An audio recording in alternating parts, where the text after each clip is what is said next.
Good morning, Belle. How'd you sleep last night?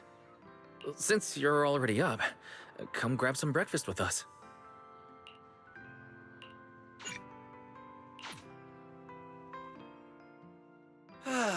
Having breakfast together with you guys every morning like this, I don't know, it just feels like it makes even my daily maintenance feel more like a special ritual, you know?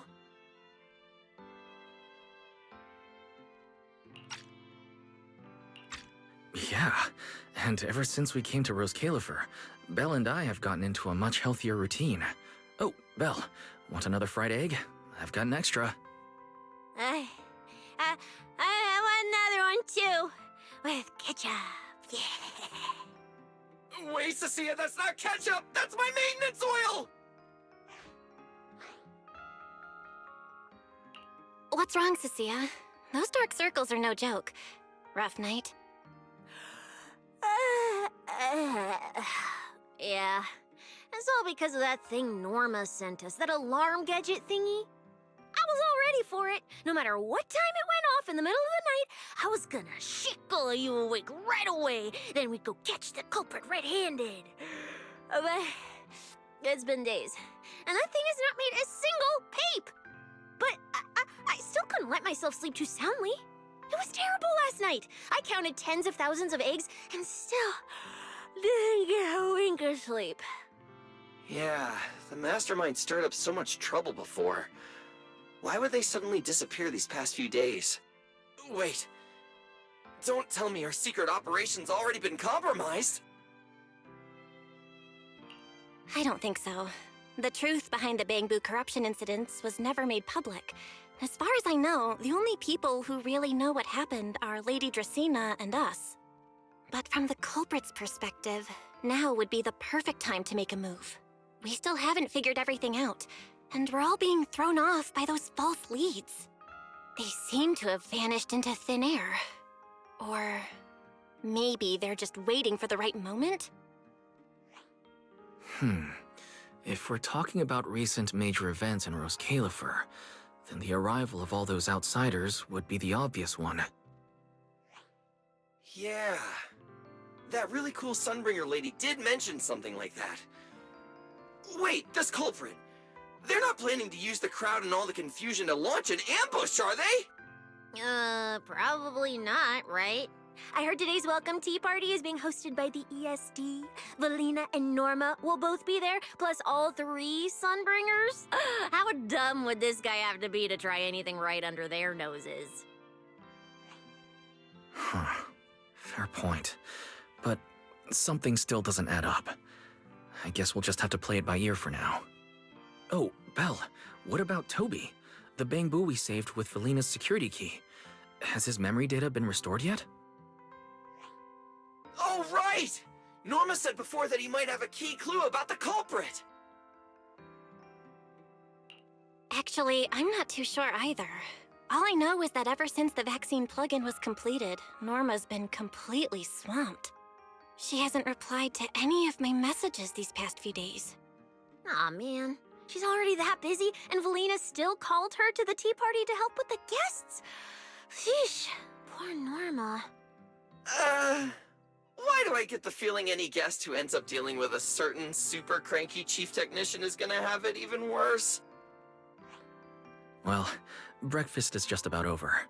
Billy, Cecilia, we should get going and pick up a few everyday essentials. Sounds good. Ready anytime. I'll stock up on motor oil while the sale's on.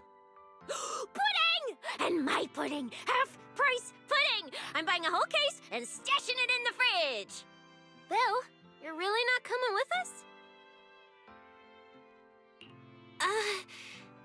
Something just came up. I mean, there's something I need to take care of with the HDD, and it's kind of urgent. You guys go on ahead. Yeah, Belle already gave me her shopping list, so let's go ahead without her this time. Well then, I'll leave things on that end to you, Belle. Huh? Why do I get the feeling you two are hiding something from us? You're overthinking it. More importantly, if we don't hurry, your pudding might sell out. Huh? Right! I almost forgot. Let's go! Any later and we really won't make it!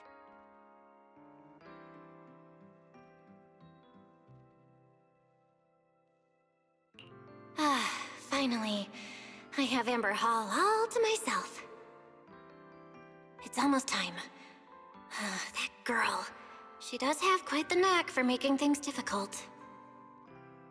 But it's broad daylight. How's she planning to get here? Don't tell me she's going to climb through the window in the middle of the day. Maybe I should wait upstairs.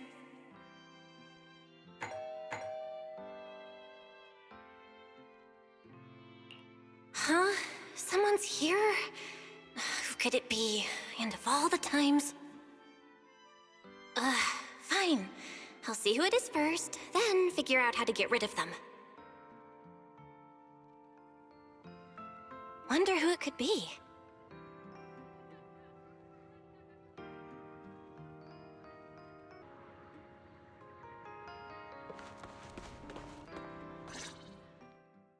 Hello! Your food delivery is here! Rawr! Food delivery? We weren't expecting any... wait, that voice? It's you? Oh my! You recognize my voice right away. And I could have sworn I sounded pretty convincing. Come on, don't just stand there in silence. Give me a hand. Huh? With what exactly? So, the head is a little smaller on the inside than it looks, which means, Alright, I accidentally got stuck in it. Could you help me?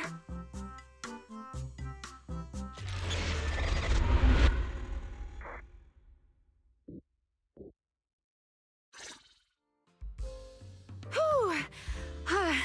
What a relief. I had no idea it would be so stuffy inside that costume. I nearly suffocated. Right. The legendary first-generation White Hunter almost got soloed by a mascot costume. Wait a second. Where'd you get that costume? Where's the real Mr. Roar? Him? Probably still wandering somewhere in a hollow as we speak. Do you have any idea how dangerous that is? Where did you leave him? Come with me. We gotta go and save him right now. Why? I left him in his own shop, of course. Come now, I'm only teasing.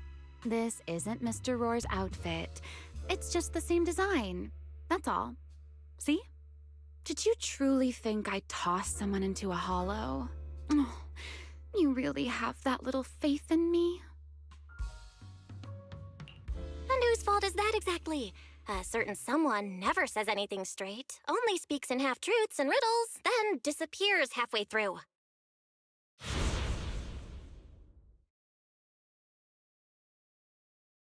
Think about your understanding. Everything you know. Have you ever heard of the word enchainer? Enchainer? Can't say I've heard of that before. What's that? Just as I thought. Helios never tells you anything that truly matters. But your teacher... Never mind.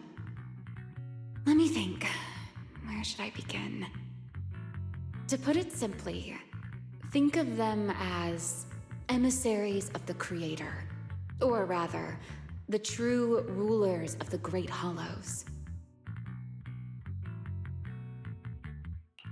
Emissaries of the Creator? No need to look so surprised. Haven't you already encountered something similar? You mean, from that time in Lemnian Hollow? The Creator's vessel. Bingo. You got it. Still, while it bore some resemblance to an enchainer, it still had quite a long way to go before it could truly become one. Of course, had you not stopped it back then and instead let it fully absorb the Qingming Sword's power, it likely would have fully evolved into the Enchainer of Lemnian Hollow.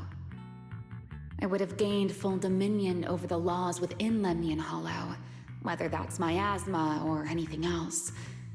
Just thinking about it, that would have been a tough battle. Enchainers? Qingming's sword? Hang on, how did we end up talking about all this? Weren't we talking about Gertablulu? We are, aren't we? This is a topic related to Gertablulu. The Gertablulu as it stands now is less of an enchainer and more akin to...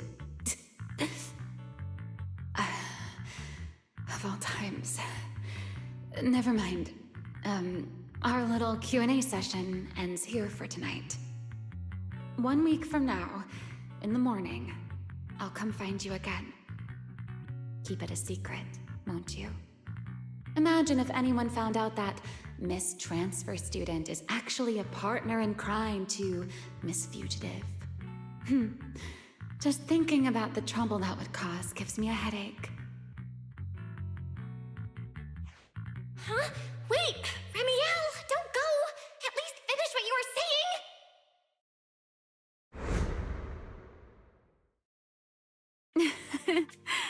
I never took you for the type to keep score. It's already been a whole week. Yeah. I hold grudges. So what? You just walked off mid-conversation and left me here waiting in suspense. You owe me an explanation. Oh, don't be such a sourpuss, little grudge holder. Keep digging into every little thing, and people might start thinking you're not very cute, you know. Let's return to the topic we left unfinished that night. What exactly are Gertablulu and Bashmu? The answer is quite simple. They're both Enchainer larvae. Beings with the potential to become Enchainers, but have yet to do so. Enchainer larva? Correct. Similar things appeared in my time as well, but no one ever learned where they truly came from. And now, that thing you encountered in Lemnian Hollow, perhaps someone has finally found a way to create or control an Enchainer larva. Who can say? As for the key to whether the larva can become an Enchainer, I imagine you have already guessed the answer. Could it be a Void Hunter weapon? Uh-huh. You're half right. Half right? What do you mean? There's something else besides a Void Hunter weapon? Now that's a whole new question, Miss Rulebreaker. It's my turn to ask one. That ability you tapped into when you faced Gertablulu, the one that lets you interfere with singularity leakage. How has that been progressing? Can you use it reliably now? Sorry. I haven't been able to do anything like that since then. Honestly, I don't even know how I pulled it off in the first place. I actually wanted to ask Lady Dracaena about that, but she hasn't shown up for the last few treatment sessions. I never got another chance. That's tricky. And here I was thinking... Thinking what exactly? that you might help me find Gertablulu. I'm looking for it too, you see. Will you help me out? She's looking for Gertablulu too? Why? No, wait, before that. Why did she come to Rose Califer in the first place? If you have a question, just ask. It's written all over your face. Okay. You probably already know about this. The Airspace Patrol's been searching everywhere for Gertablulu and Bashmu, and they still haven't found a thing. And you, the wanted fugitive who attempted to assassinate Lady Sunbringer, are also one of their targets. Is this you trying to draw a line between us? No. I was just wondering if those two things... Belle, wife, are you in?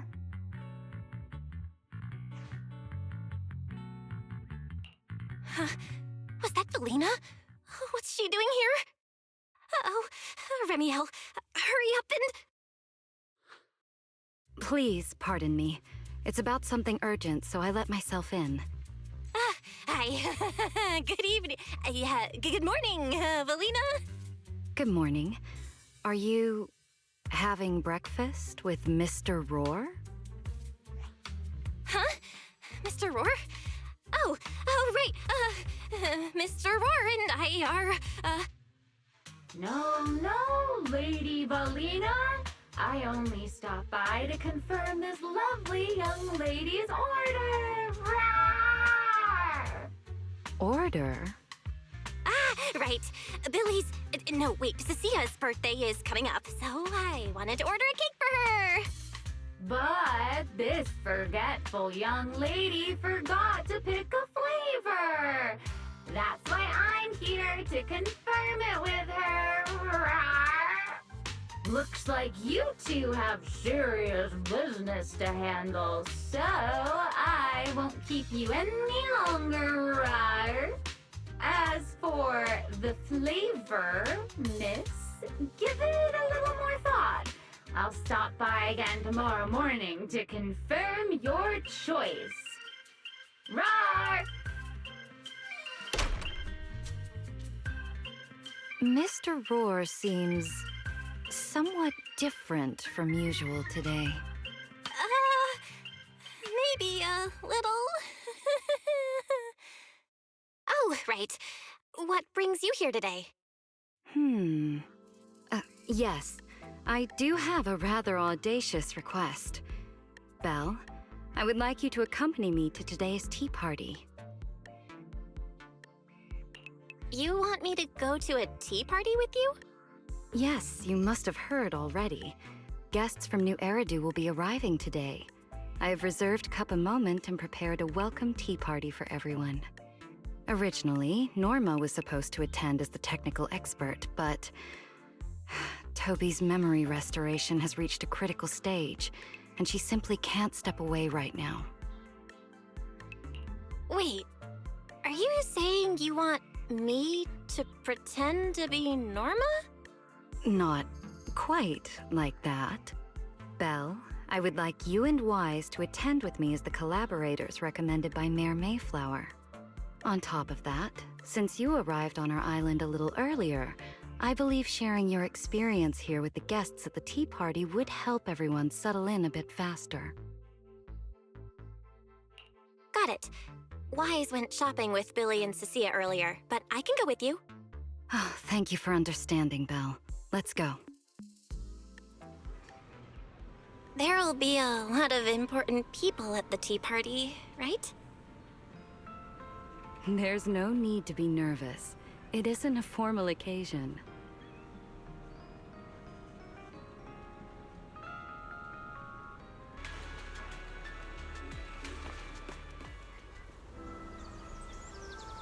Lady Linvern, thank you for inviting us.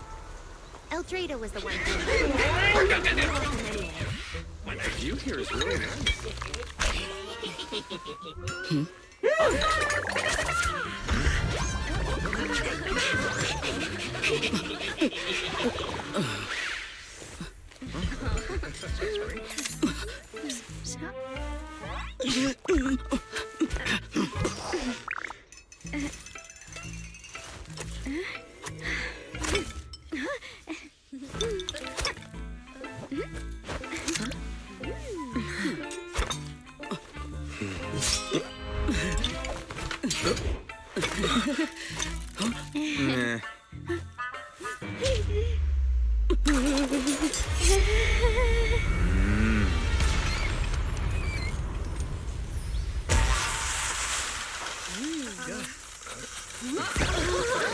Wow, sure is lively.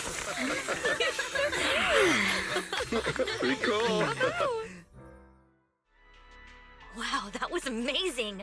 It was like magic. I could barely keep up.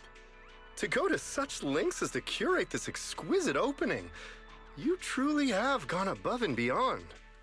With the immense weight Rose Califer carries, I had to admit I had imagined it would be a more solemn place. Relax, Mr. Owen. Even those of us in HSO don't work with stern faces every day. For a special occasion like this, we should all loosen up a little. Yes. To be honest, I also expected Rose Califer to feel more dignified at first. But this is pretty nice too, isn't it? Just the right air to talk about cooperation.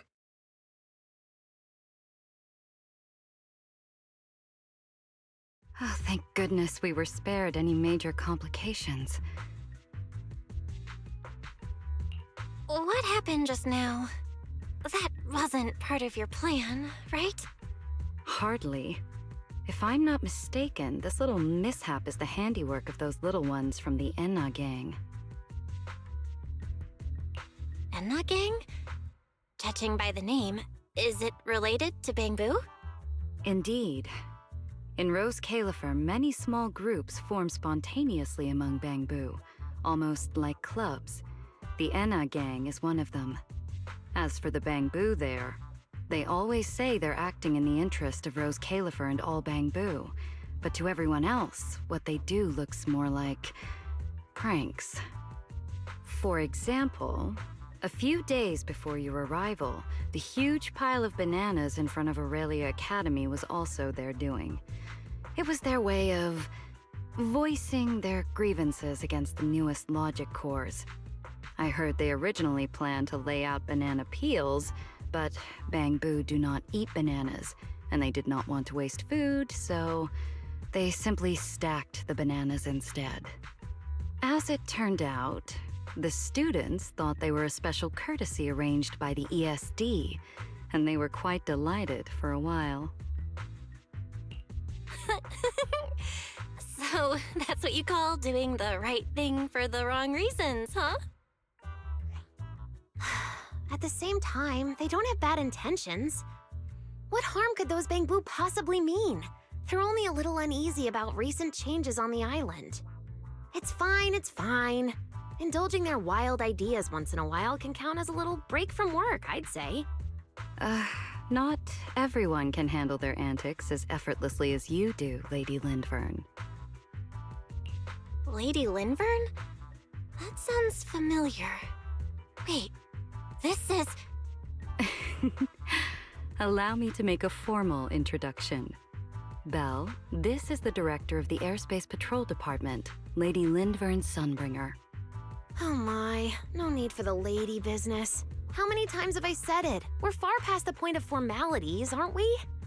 Then again, no matter how many times I say it, in all of Rose Califer, aside from Eldrada and Little Dristina, Clarette's about the only one who doesn't treat me like their boss. After all, not just anyone can be like Miss Clarette and end up becoming Lady Lindvern's creditor. All right. Allow me to introduce myself. Hello, Belle. I am Lindvern, Director of Airspace Patrol. I've already heard a bit about you from Dracy in secret. I didn't expect you to uncover an important clue about the Bangbu corruption incidents right after arriving. That's quite impressive. You're too kind, Lady Lindvern. I really didn't do all that much. Well, I'll be counting on you later, all right? Oh, also, no more lady this and lady that. Just call me Lindvern. Okay, I'll try to get used to it. Wait, later? What are we doing later? What else? The troublesome parts of the tea party, of course. I'm terrible at occasions like this. All that stiff etiquette, the small talk, having to smile the whole time. Eldrada or Dracy should have attended, but Eldrada's been busy with who knows what lately, and Dracy's tied up with the CCD's singularity leakage, so I had no choice but to make an appearance. Dealing with all that formality, just thinking about it is exhausting. So, I spoke with Valina. Well, actually, Lady Lindvern was the one who insisted on asking you to come. So you haven't told her yet, Valina? Oh well, no matter. You look like the type who's good at socializing. I'll leave it to you, all right? At this point, I don't really have much room to refuse, do I? The third Sunbringer, Lindvern of Airspace Patrol. I didn't expect her to be like this at all. And what she mentioned earlier, the singularity leakage at the CCD. Speaking of which, Lady, Lindvern, has the singularity leakage at the CCD still not been cleared up? Yeah, it seemed to have returned to normal at the time, but the surrounding area hasn't fully left its activated state. In other words, it's only dormant for now, and could flare up again nearby at any moment. I've already sent people to help handle it, but Tracy will probably be busy for a while yet. Once she's done, I'll ask her what happened. And maybe pinch those little cheeks of hers too. Oh, right. Speaking of talking to people, don't forget to say hello to Claret later. Claret? That girl over there. See her? The blonde one with the expression that says, "You owe me 200 million dennies, so pay up before you even talk." She's the director of Flint Workshop and the current heir to the Flint family. All the porcelain used during your treatment was produced at the workshop in Virium. I only returned from there with her yesterday. In a sense, she's your benefactor. So the moment has finally come. Good luck, Belle. I believe you can survive this trial.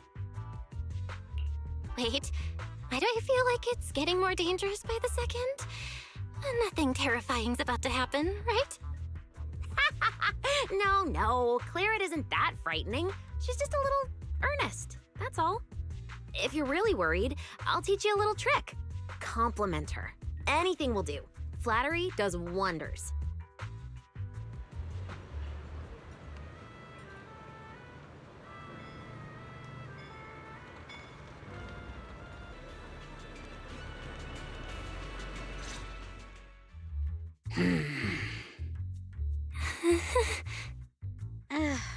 So, who are you?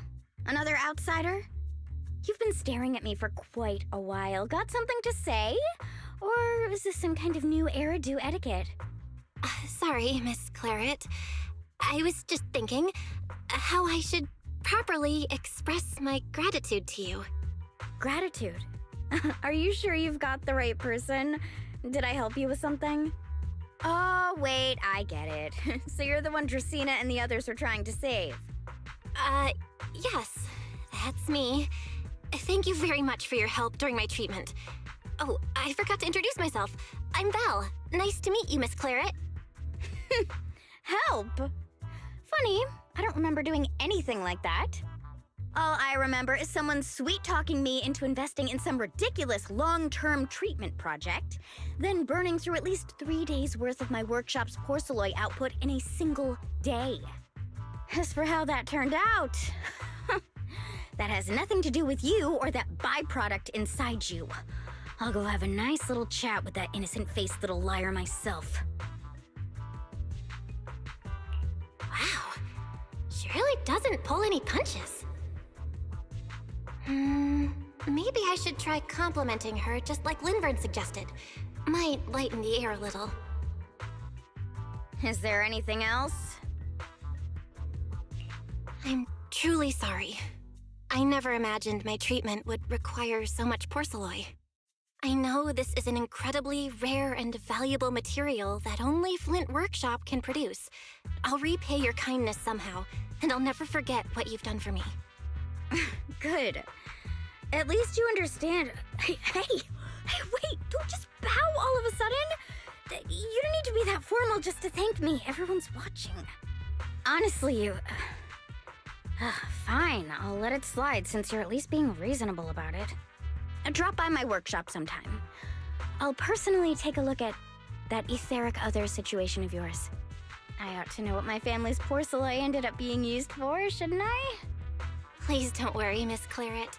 I'll try my best to make up for your losses and prove your investment was worth it. All right. Save the pleasantries. Dracaena and Lindvern say the exact same thing every time they're trying to squeeze more porcelain out of me. I've heard it all before. Miss Claret, you're so kind. Don't suddenly say things like that. People are going to get the wrong idea. Anyway, I won't hold the porcelain thing against you today. I mean, none of this was your fault to begin with. In a few days, I'm gonna track down Dracaena and settle this properly. This time, I won't let her bat her eyelashes and worm her way out of it. Somehow, my impression of Lady Dracaena just changed a little.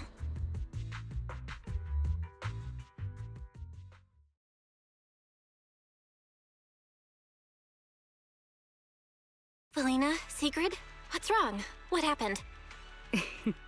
No need to be so tense, Belle. It's just a small matter. Not all the guests scheduled to arrive on the island today have shown up yet. One of the airships ran into some trouble while passing through the storm belt. That held things up a bit. They're just now pulling into port. The tea party's already halfway through, and neither Lady Lindvern nor I, since we're the ones hosting, can just slip away in the middle of it. So, I will be the one in charge of welcoming this batch of guests. And, Miss Belle, I would like you to come along with me. Huh? I gotta tag along too? Well, here is my request. Most of the guests aboard this airship are scholars specializing in holotechnology. Compared to the warriors of Airspace Patrol, I think they would find much more to talk about with Miss Belle. I see. Got it. Leave it to me. Your understanding is appreciated. Now then, no time to waste. Let us move out. Today's tea party was a close call, but we came through safely. I hope this marks a good beginning. You were pretty composed throughout too, Sigrid. You are too kind.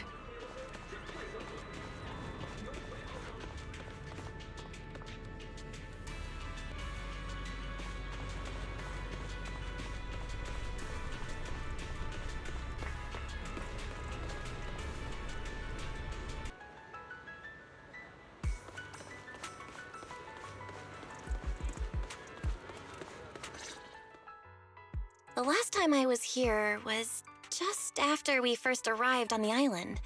We left familiar 6th Street with Norma and set foot in Rose Califer for the first time. 6th Street.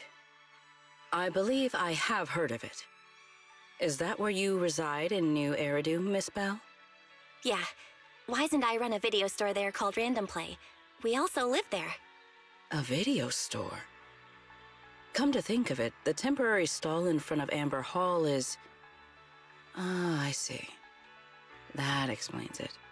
If you're interested, Sigrid, wanna get a membership card for our shop? It's really handy for renting tapes, and it works at the stall too. I shall give your suggestion due consideration, Miss Belle. Ah, the guests have arrived. Miss Belle, let us greet them.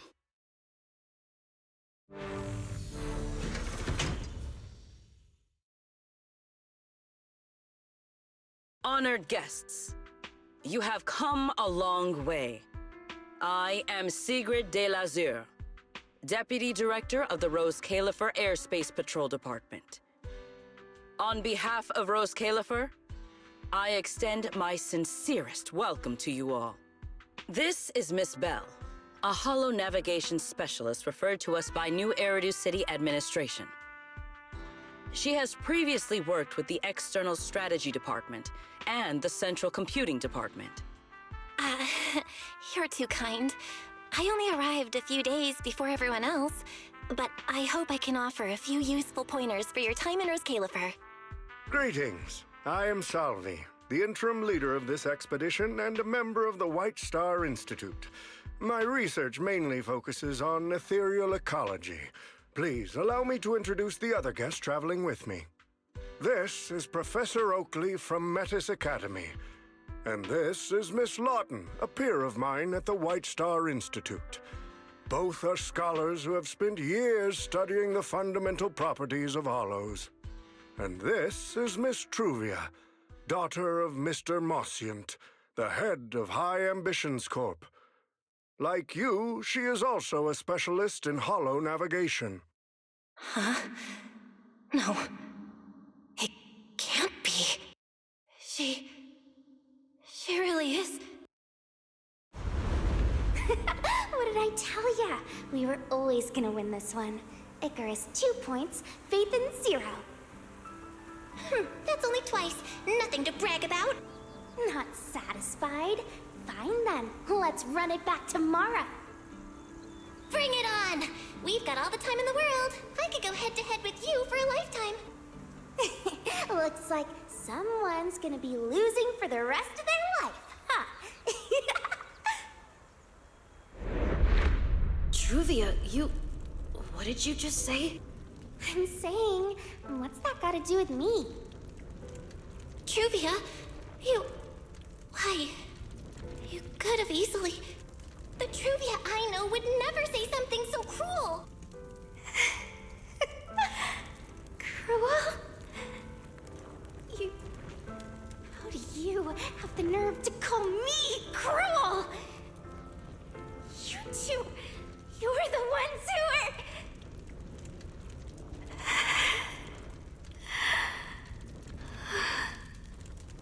Forget it. Let's just say goodbye here, Phaethon. I know I said goodbye, but I still hope that for the rest of this life, we never have to see each other again. That really is Truvia. Why? Why is she here in Rose Califer? Did she already know Wise and I are here? No, she probably doesn't.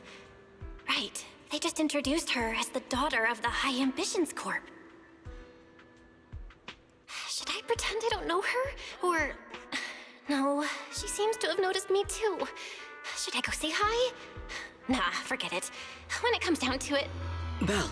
Miss Belle. Yes, yes. Miss Belle, Mr. Salvi just mentioned that since both you and Miss Truvia here are experts in in-hollow navigation, you should have quite a few topics in common. Well, I'm not really an expert or anything. When it comes to specialized knowledge and technical skills, you'd really want to consult Miss Truvia for that. You give me too much credit. Our group primarily researches civilian equipment and technology. I wouldn't call myself a specialist. Why are two talented young folks like you being so modest? All right. Doesn't Miss Belle also have an older brother? That's right. Then it seems I recognize you correctly. To be honest, you and your siblings' names have come up several times in our Institute's recent research logs. Naturally, I became curious and looked into it a bit. That's when I discovered Miss Belle and Miss Truvia. Not only do your research interests overlap, but you also share another connection. You both studied at Helios Academy, and around the same time, no less. That's correct, Professor Salvi. Belle and I were both students at Helios Academy once. It's just, after the fall of the old capital, we never saw each other again. Oh my, so it truly is as I suspected. Once we reach the tea party, I'm sure you two former classmates will have plenty to catch up on. Unlike an old man such as myself, at my age, there are hardly any classmates left to reunite with. I suppose you're right. This Professor Salvi really knows how to put people on the spot. What do I do? Am I really going to spend the next few hours feeling this awkward? Somebody help! I would love the chance to speak with Miss Belle a little longer, but the journey was rather rough, and I'm afraid I'm feeling a bit airsick. If I were to attend the tea party in this state, it would hardly be proper. Sorry, Miss Truvia. That was our oversight. We did not account for a situation like this. Today's tea party is just a casual welcome we have put together for you all. You do not need to worry about a thing. We will be hosting a proper formal reception for everyone down the line. If you are feeling a bit under the weather, how about having Miss Belle accompany you for a stroll in the nearby park so you can rest? Huh? Miss Truvia politely declined the tea party. She probably wants to catch up with her old classmate who she has not seen in ages. Miss Belle, too. She seems to have a lot to say to Miss Truvia. Yes, that must be it. Then allow me to lend you all a helping hand. Since Deputy Director Sigrid has suggested it, Miss Belle, if you have no objections, I would be happy to accept. Why would I object? I'd be happy to. Rest assured, Miss Belle. Leave everything here to me. Please, take all the time you need to enjoy your walk with Miss Truvia. I shall explain the situation to Lady Valina. Right. We should get going too, Miss Truvia. We don't need to be so formal with each other, do we? Right. Of course.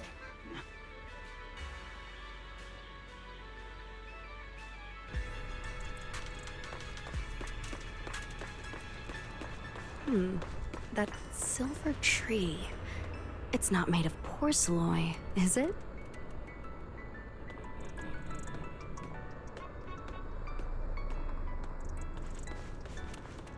The nameplate really does say porcelain. I heard Rose Califer was the homeland of porcelain, but I never imagined they'd use it for public decoration.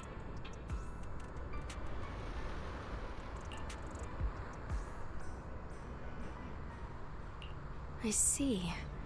Belle, you keep saying you aren't that familiar with this place, but you always seem to have an answer for all my questions. I've heard the porcelain veins in Buastrum are also essential to the computation of Rosetta data. How much do you know about the connection between the two? Really? Or could it be that this touches on Rose Califer's secrets you can't exactly share with someone from Tops like me?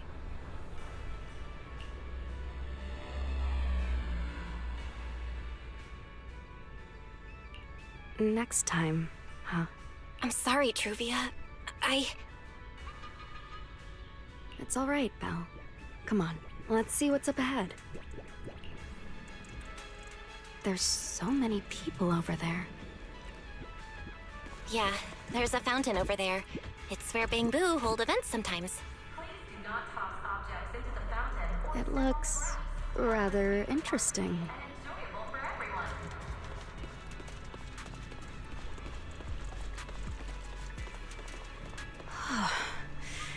It's so cool here, and the breeze is nice.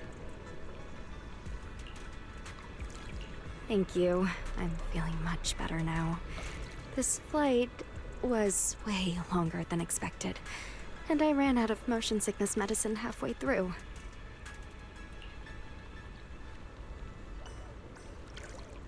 It's much better than it was back then. Otherwise, Father never would have allowed me to come to Rose Califer. Thank you for your concern. My father may be getting on in years, but he's in good health. He still handles many matters personally. That wasn't really what I meant. Mosient has always had high expectations for Truvia and the others, but he's also strict. Especially after that incident. If I remember correctly, that was around the time Truvia started to... I wonder whether things between her and her father have improved since then. What's wrong, Belle? What's got you thinking so hard? All right, then. Let's keep going. There seems to be a large structure up ahead.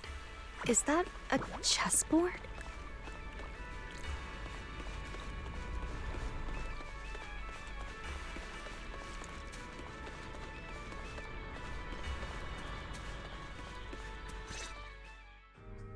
Wow, it really is a chessboard.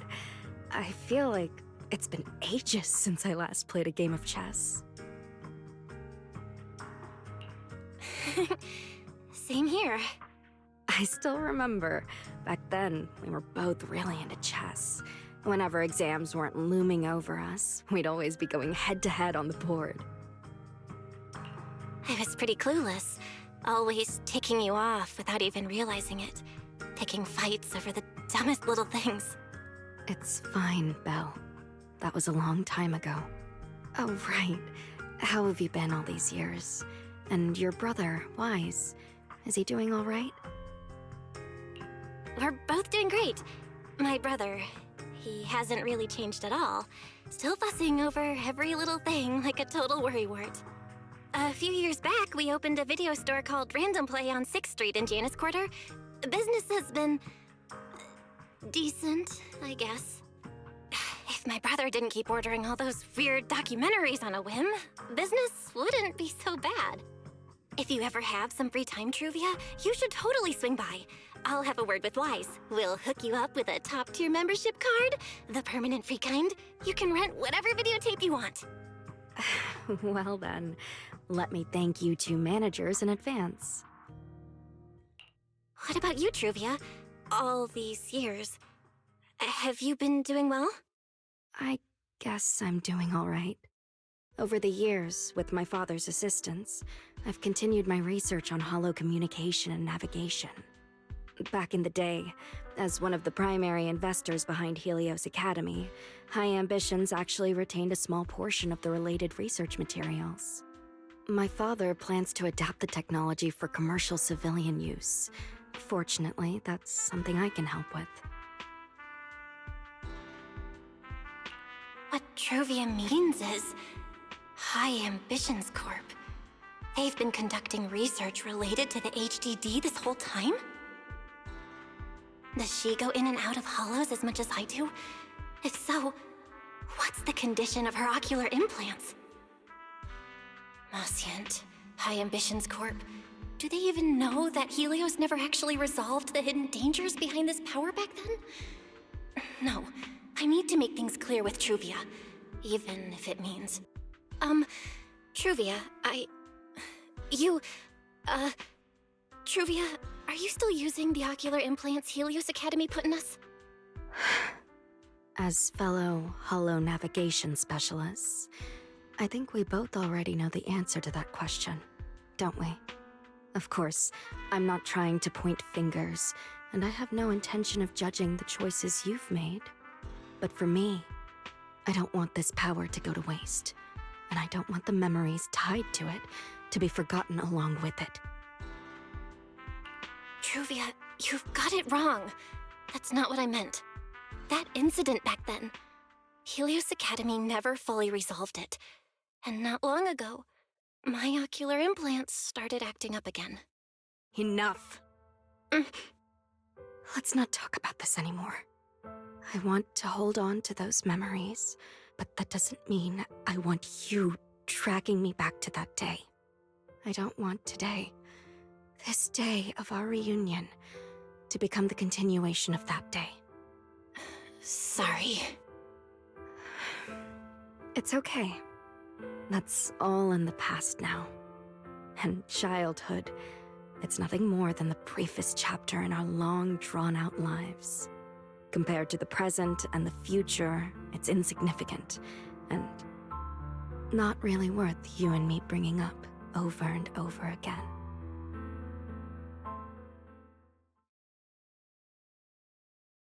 Belle, Truvia, I knew you two would be here.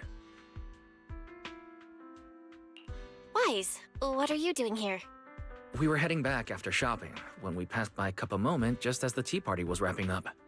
Sigrid mentioned you'd come out here with an old classmate, so I figured I'd swing by and check in. I never would have guessed it'd be Truvia. That was cold, Wise. When your sister saw me, she was a lot more excited. I'd love to stick around and chat longer, but I'd rather not put myself through trying to keep up with you two chatterboxes at the same time. Now that the tea party's over, I should head back to the place the ESD arranged for us before my companions start worrying. Wise, Belle, I'm really glad we got to see each other again here in Rose Califer. Maybe next time, if we get the chance, we can sit down and catch up properly. No need to walk me back. I've checked the map, so I should be able to find my way. Besides, I'd like some time to myself. I'll see you around.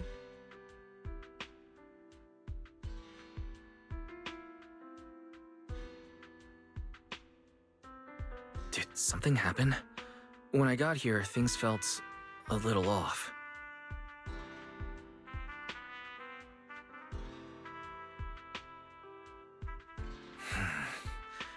I didn't expect things to turn out like this.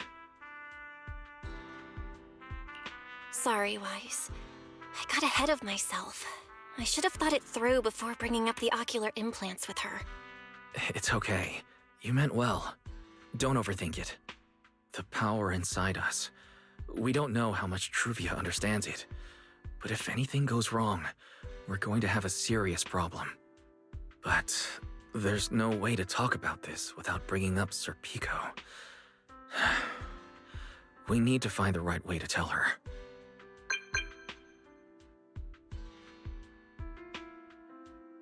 Oh, It's a message from Norma.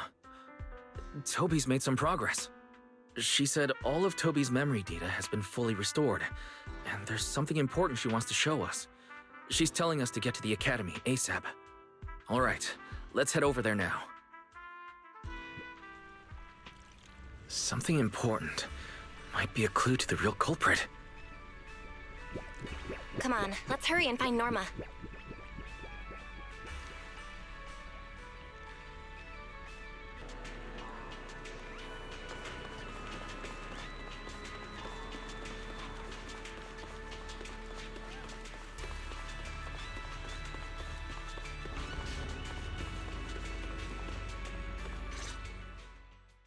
Belle, Wise! What took you two so long?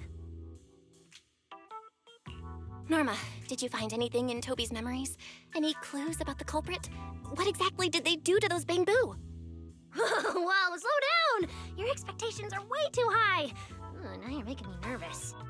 Anyway, just like I said in the message I sent you, Toby's memory restoration work is done.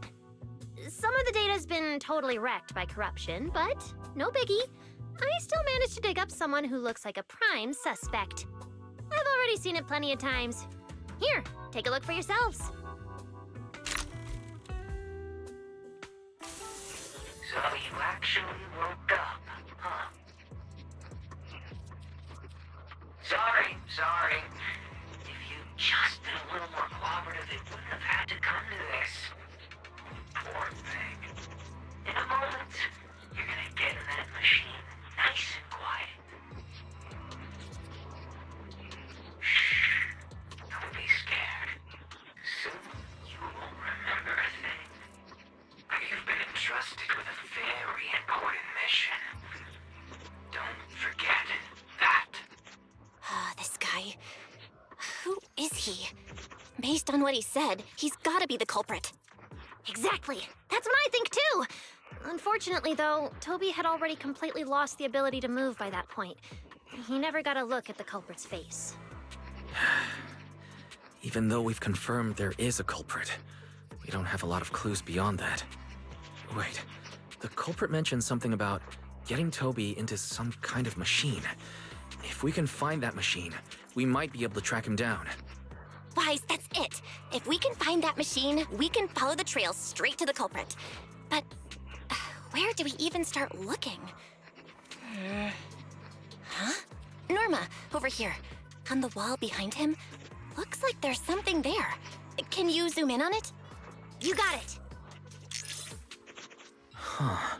It looks like graffiti, but not the random kind. It seems more like some kind of symbol.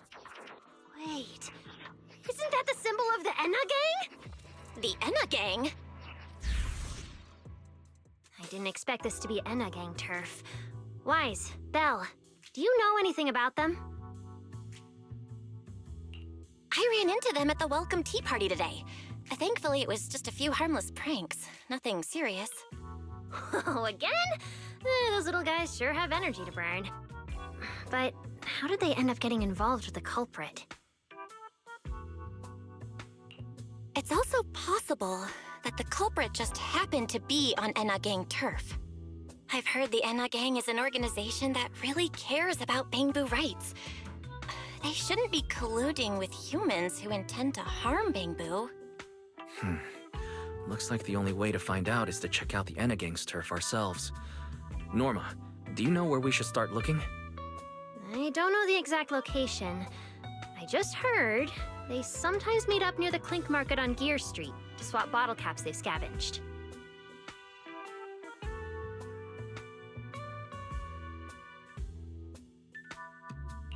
Clink Market? Bottle caps? Mm-hmm. The Bamboo have their own little market, right on Gear Street. Oh, right, they've been doing road work around there for a while. Probably haven't been there yet, huh? Gear Street is where the Bamboo hang out. It's packed with facilities catering specifically to them, and Bamboo loves settling down there. Some people even call it Bamboo Street. Same place, different names.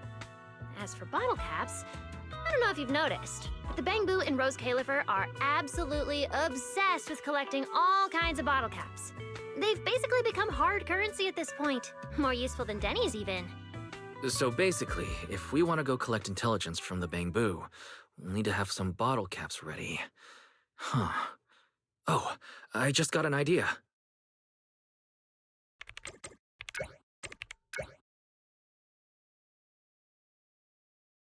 I'm here, Wise. Belle, check it out! Are these bottle caps enough? Cecilia? Are you secretly a Bamboo or something? Where'd you get all these bottle caps? What are you even talking about?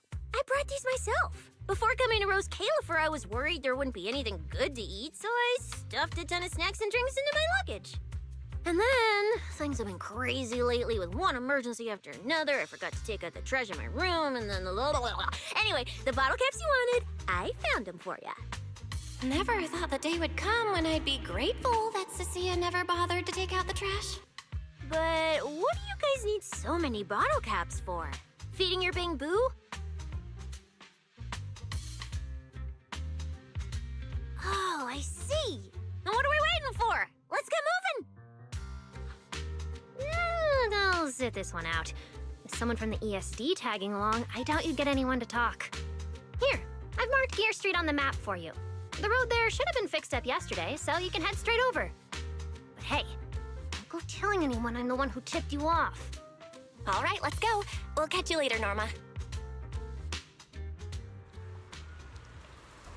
Clink Market seems to be located on Gear Street. I have planned a route for you, Master.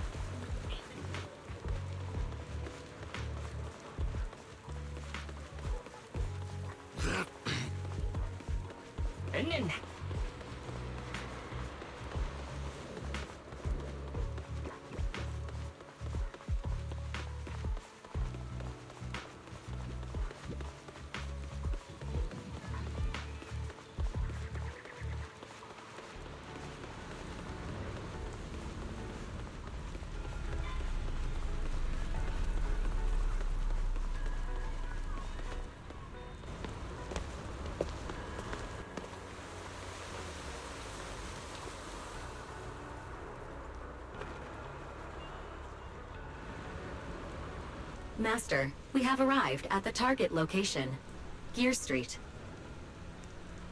So this is Gear Street. There really are Bamboo everywhere, just like Norma said. Our target destination is Clink Market. Is there anything around here that looks like a market? Well, based on my extensive experience solving cases as a public security officer, over there! That red mailbox, that one. The little door next to it looks extremely suspicious. It might look completely ordinary, but did you notice? That Bamboo by the door! He's obviously standing guard, and he keeps looking around. There has to be something important hidden behind it. That does seem suspicious. Let's go check it out.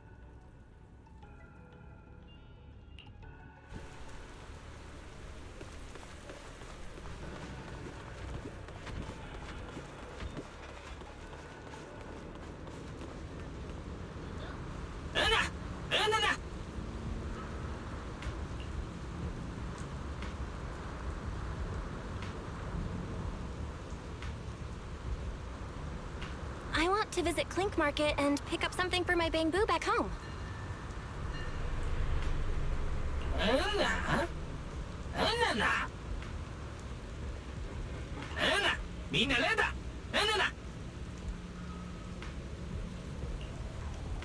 Yeah, this store is way too small. But at least I found the right place. Clink Market really is here. How am I supposed to get in? I've got it. EOS!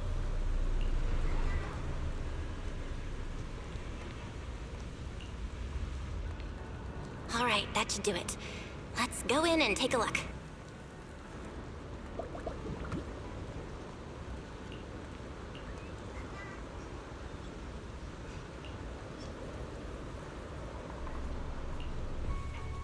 Would you look at that? There really is a whole other world behind this door. Now, who around here might know about the Enna gang? Hanalata. Enna. Enna. That bamboo seems really well informed. I'll go ask them about it.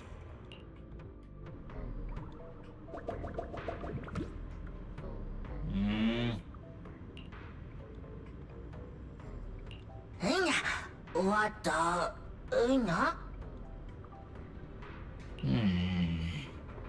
No response. What's going on? Is something wrong with EOS's language module? Wait, unless...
I never expected such a huge space beneath Buastrum. So this is the retroflux zone. From the structure and the name, this has to be Buastrum's water circulation system. According to the guard, if we keep going a little further, we should see an elevator that goes down to the Enna Gang's hideout. All right, let's go.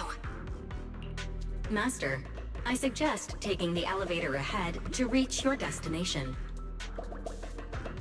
Who would have thought there were still Bangbu living beneath the city, along with a secret gang?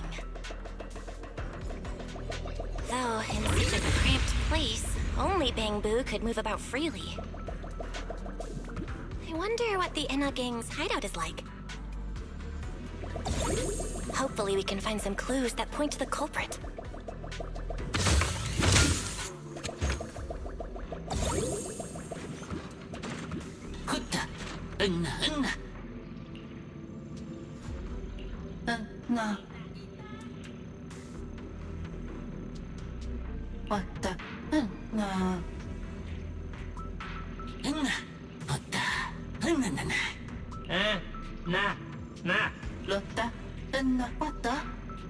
Wait, why are they all looking at me?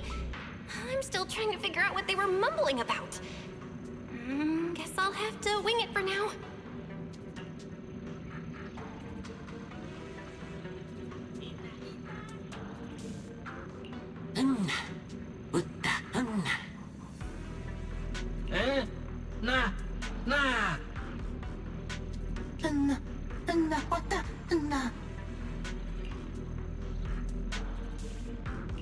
The elevator's broken. Let's look around. Maybe there's another way to reach the Enna Gang's hideout.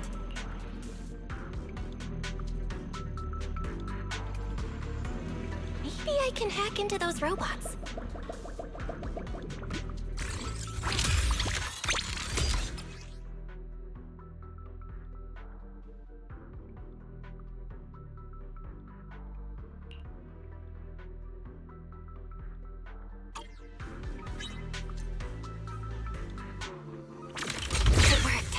I had a feeling it would. Let's go down this side path and take a look. I don't see a switch for the drawbridge. Guess I'll just try ramming it.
This robot's more agile than I thought. Look at all these narrow pipes. So this is how the Bang Boo from the Enna Gang usually get around?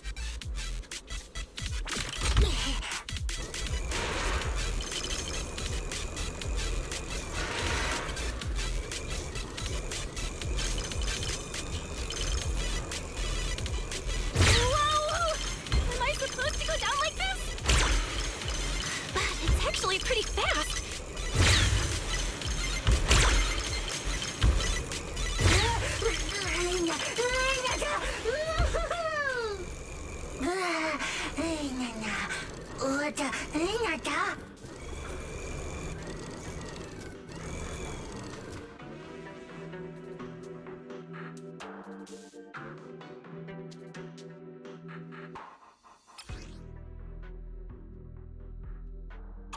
It should open if I can hit that switch.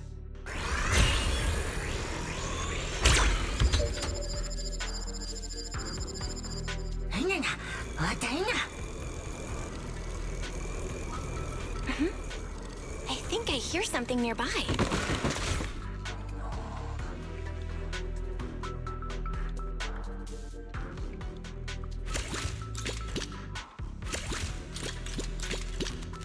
Whoa, this circuit box.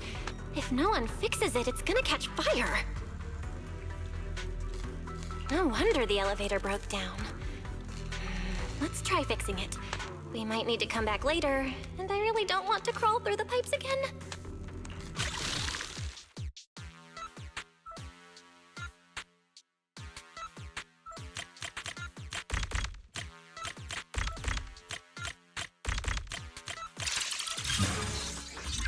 Okay, that should do it. Huh?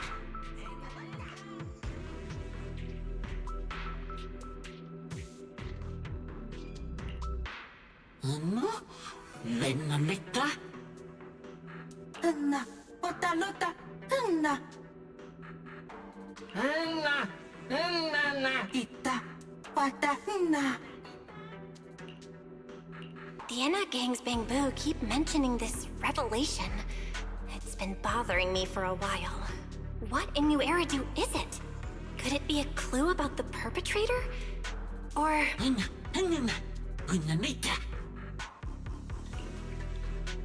What is the connection between the revelation and the culprit? It's still bothering me.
No. Anna, Nitta Chitta. Anna, Wata. Anna.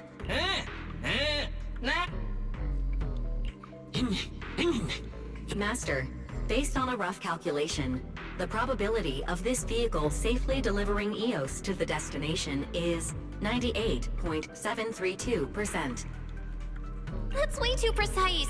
And how does this even count as a vehicle? Oh, fine. It's not like there's another way. Let's try.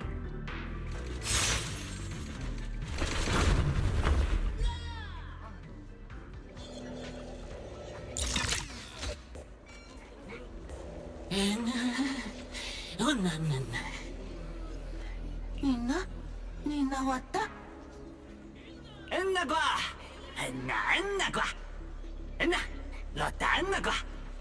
Griff. So he's the boss of the Enna Gang.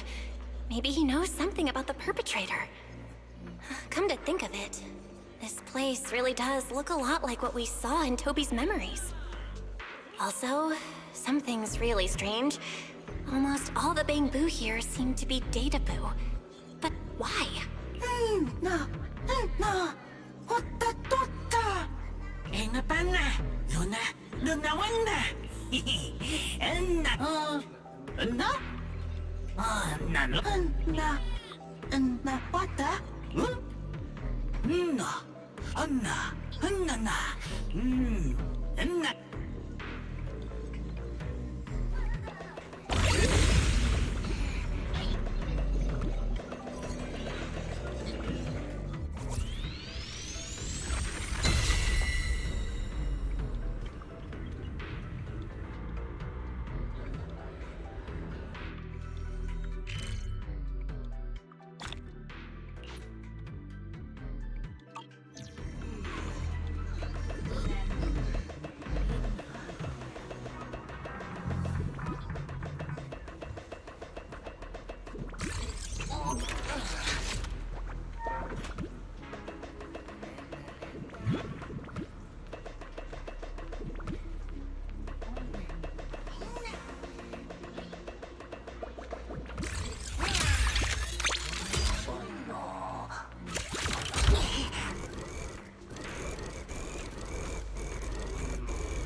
Nawana.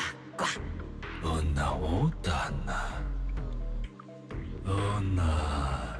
Lotaona.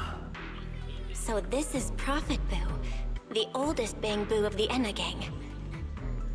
Oda. Anna. Enna kwa. Hata. Lona. Lotawana. Enna. Lotawana. Puna puta. Kuta. Enna. Lota. Na. Enna. Hotta honna. Enna kwa. I never should have fixed that elevator. How was I supposed to know it'd end up like this? This revelation thing, I don't even know what it is. What am I supposed to say? Apologies, Master. No relevant data found regarding the Enna Gang's revelation. Suggestion: respond vaguely and attempt to bluff your way through. Enna. Taina. Enna. Anna. Anna? Hotta Anna. Anna. Hita honna kwa.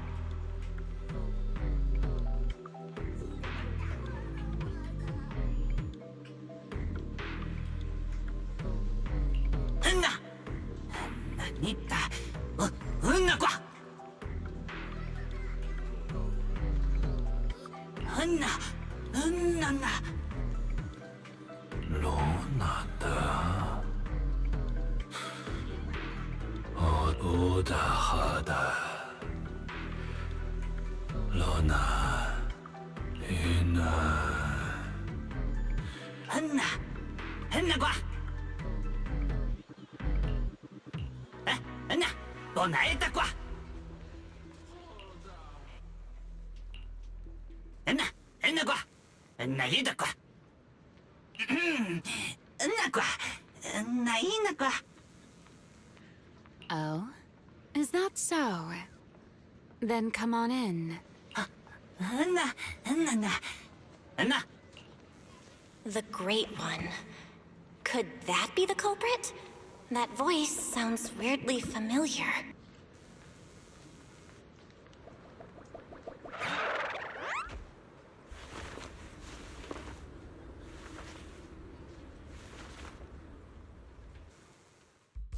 Remiel? Why are you here? Oh yeah, she's up to no good. She is the partner in crime of a fugitive like me, after all. Answer me, Remiel! Why are you here?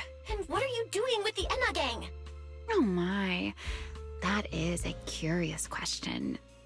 Barging into someone else's home uninvited, then starting with, "Why are you here?"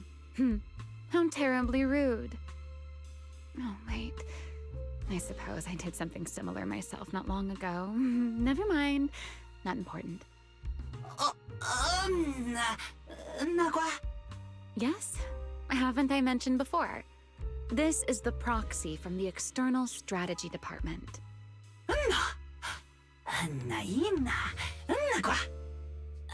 Huh? A little too talkative, aren't we, Griff?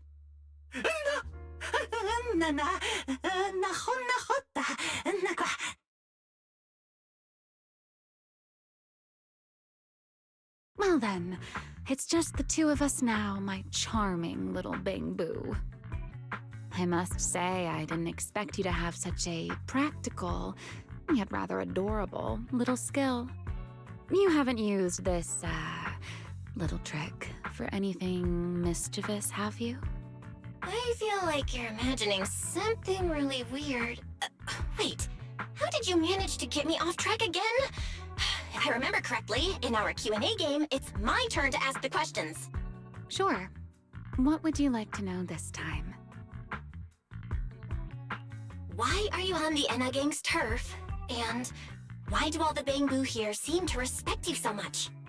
My, you really should listen when people are talking, Miss Impatient. Didn't I already tell you? This is my home. What's strange about finding me in my own home?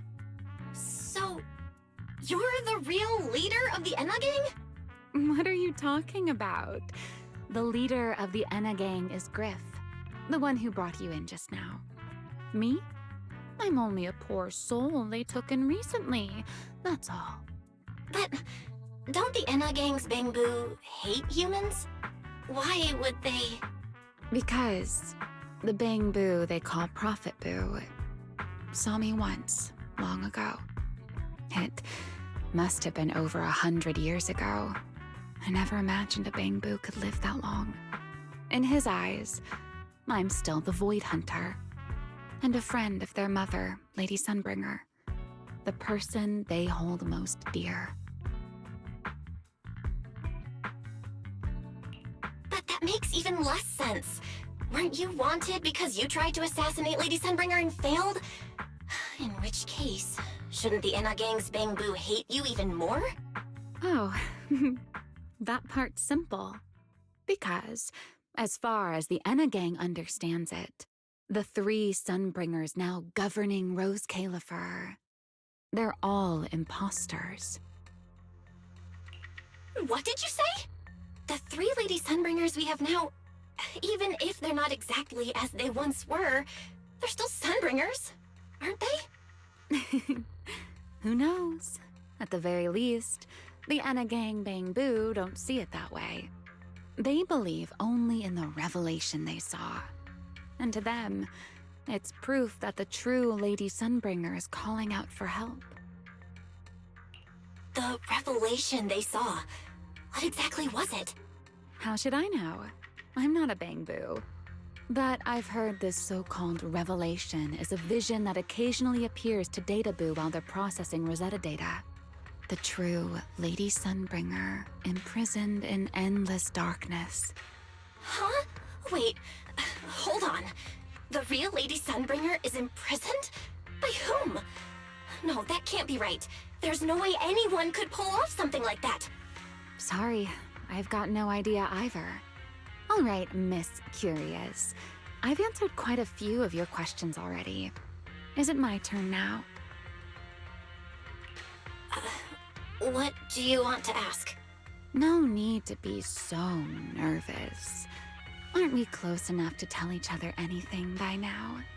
My question is the same as yours. Why are you here, my dear Proxy? Remember Toby, the Bangbu we rescued from Gertablulu? We managed to restore some of Toby's memories. He was kidnapped, and the place where it happened had Enna gang graffiti. I see. So you've come to the Enna gang looking for answers. Singularity leakage, the culprit behind the Bangbu case, the Enna gang, Gertablulu. If my guess is right... What is it, Remiel? No, it's nothing. Just a passing thought. Speaking of which, how about I do you a little favor, Miss Detective? I can step in as Lady Remiel of the Enna gang, put in a good word for you, and have the Enna gang Bangbu assist you in locating this, crime scene. Really? That'd be a huge help, Remiel. Thanks. Wait. There's a catch, isn't there? No, knowing you, of course there is. All right, out with it. What are you plotting this time? Wow, Miss Detective. Isn't that a little much? I told you my condition ages ago. Help me investigate Gertablulu. And if I'm not mistaken, Gertablulu and the culprit you're after may end up being connected. Not this again. Enough with the riddles already.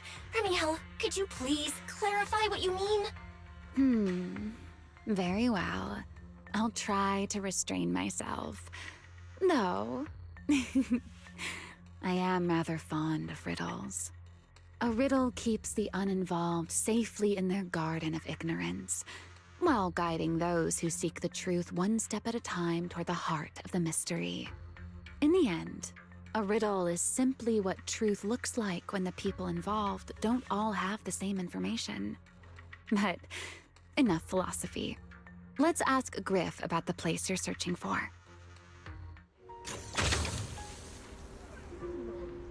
Griff's good at rallying people. He'll definitely be able to help. I hope this works out.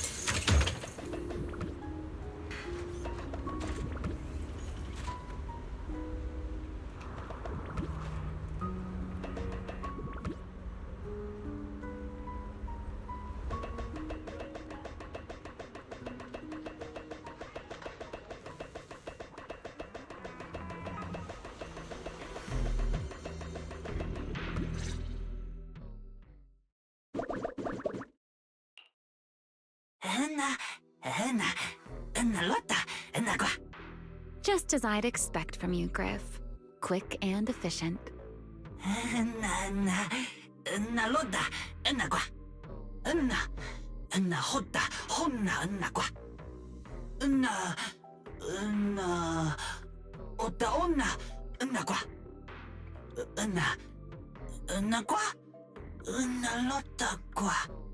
Don't worry, Griff. I'll go with her. Huh? Remiel? You're coming too? Wasn't that our agreement? I help you follow the culprit's trail, and you help me investigate Gerta Blulu. What? Have you forgotten already, my dear partner in crime? Something's not right. Did you just talk me into this again? This is one of those moments when overthinking won't do you any favors, Miss Detective. Besides, rather than concern yourself with such trivial details, my adorable little bang-boo, before we officially set out, could you change back into your proxy form for me? Those short little arms and legs won't be much help after all.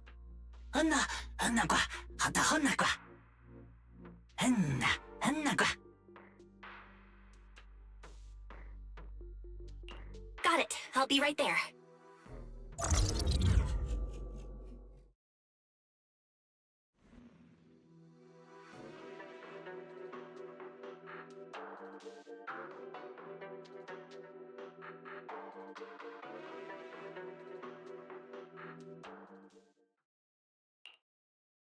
So, we've confirmed that the place where Toby was kidnapped is indeed at the very bottom of the retroflux zone. But I still can't shake the feeling that Remiel's keeping something from us. Like she said, in a Q&A game, the one answering can't lie. But that doesn't mean they have to tell the whole truth. For starters, we still don't know why she tried to assassinate Lady Sunbringer, or what her real objective is. Yeah. Back in the retroflux zone, I actually thought about asking her why she tried to assassinate Lady Sunbringer.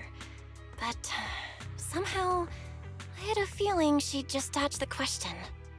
As for what she's really after, well, at least the part she's willing to tell us is pretty clear. She wants to use mine and Pyros' ability to manipulate the singularity leakage to track down Gerta Blulu. Toby's kidnapping, the recurring singularity leakages, Gerta Blulu? I have a feeling there's a connection between all of them that we're still missing. Yeah, Remiel said something similar too. Looks like the only way we're getting any real answers is by finding that crime scene at the bottom of the retroflux zone. Billy and Cecilia should both be resting in their rooms. Do you want me to ask them to go with you? No need. I can handle it myself. Too many people might tip them off, and it could make the Enna gang Bang-Boo nervous too. Besides, with Pyrois and Remiel there, I think we'll be all right. Okay. Stay alert. Fairy and I will support you remotely. Target located. Optimal route planned. All right, let's move.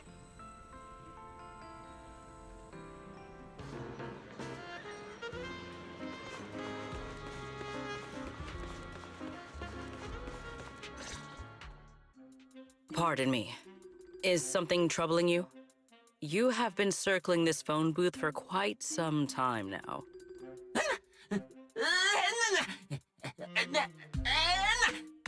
Huh? But it is behind you. Sigrid? Didn't expect to see you here. What's going on? Greetings, Miss Bell. While on patrol, I came across this Bangbu citizen. He appeared to be in some distress, so I stopped to inquire about his situation.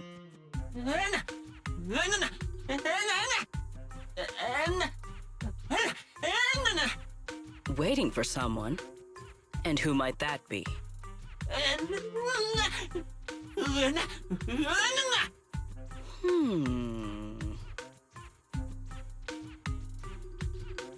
This Bangbu, is he the one Griff mentioned that's guarding the phone booth?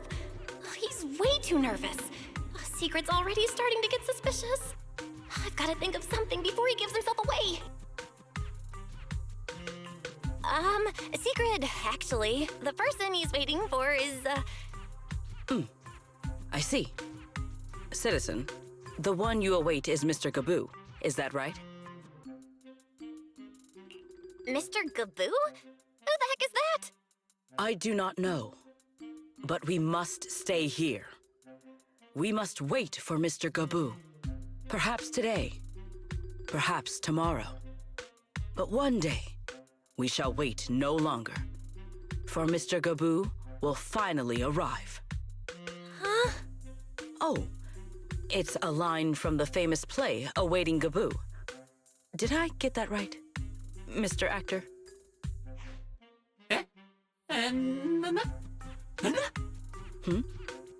Are you not an actor from Spotlight Theater? But the line you just quoted was unmistakably from... Ah, wait. I understand now. In the script of Awaiting Gaboo, there is no phone booth, no Spotlight Theater, and no actor boo. He must have immersed himself in the role for so long that he is still mentally in character. Yes, that must be it. I ought not disturb his rehearsal any further. My apologies, Mr. Actor. I misunderstood the situation and rudely interrupted your rehearsal.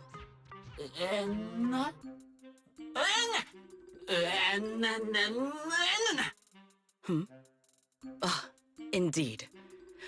Only by holding fast to courage and conviction can we fulfill our duty to protect Rose Califer. These two? How are they even having a conversation right now? They're not talking about the same thing at all. Whatever. At least Secret doesn't seem to suspect anything. If she finds out where Remiel is, explaining everything would be a nightmare. We've come this far already. I'll just play it by ear.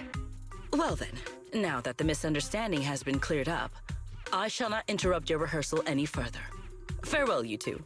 I wish you a pleasant day.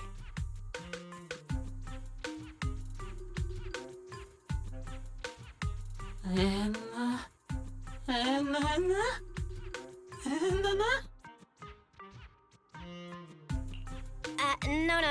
Absolutely not. You've got the wrong idea. A very, very wrong idea.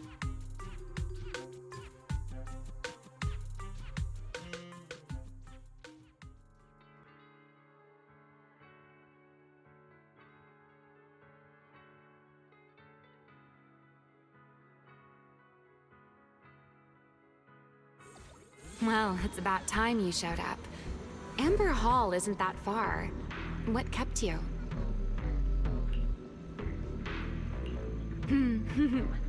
You're acting more and more like a partner in crime now. Covering for your accomplice in front of an airspace patrol officer. Still, I have some understanding of what kind of person Secret is. Rigid, earnest, and her intuition is unnervingly sharp. She's certainly difficult to deal with. Fair enough. That's the nature of intuition. Sometimes it's right, sometimes it isn't. All right, enough of that. We should head off to the crime scene on the lower level of the retroflux zone. The entrance is this way. Griff is already waiting for us.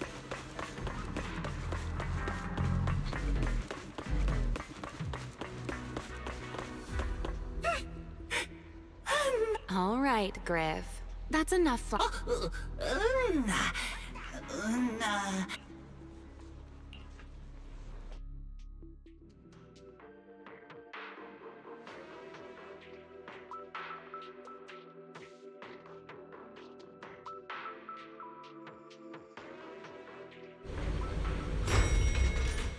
Here we are. The bottom floor of the retroflux zone. Just like the energy hub I visited before. The lingering ether here isn't normal either. The concentration and activity levels are way off. In other words, there's probably another singularity leakage deeper inside. Come to think of it, Griff mentioned something like that too.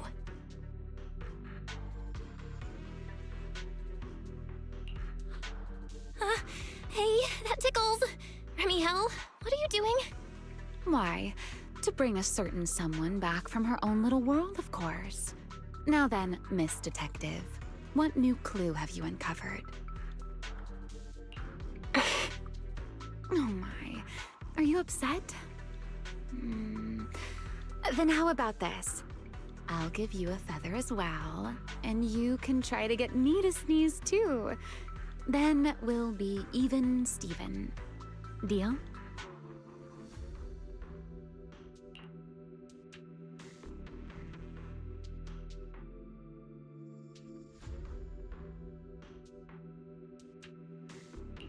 There. Now we're even. So, tell me, what did you find? The lingering ether in this area, its concentration and activity aren't normal. And it's a lot like the energy hub I've been to. In other words, if we keep going deeper, the odds of running into a singularity leakage are very high. So, as we keep moving deeper, we'll need to avoid singularity leakages as much as possible. Remiel, I need you to follow my directions, okay? I'm pretty dang confident in my proxy skills, so we should be just fine. Remiel? Are you listening? Remiel?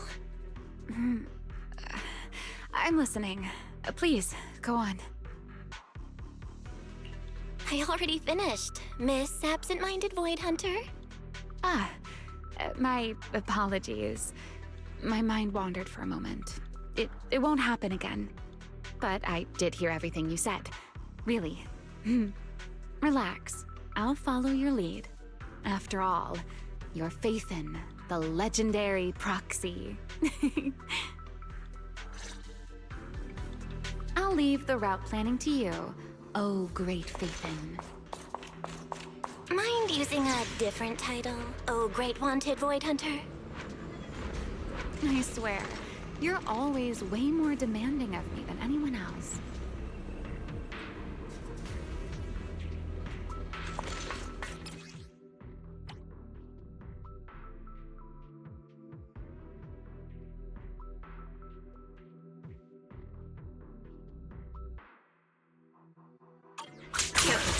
Something's off with these mechs. These abandoned mechs. They've probably been affected by a singularity leakage. Let's give them a moment to cool down.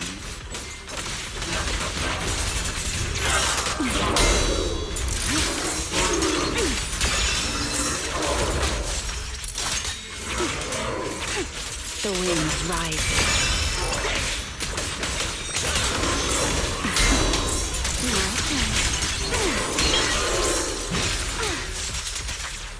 I'm here.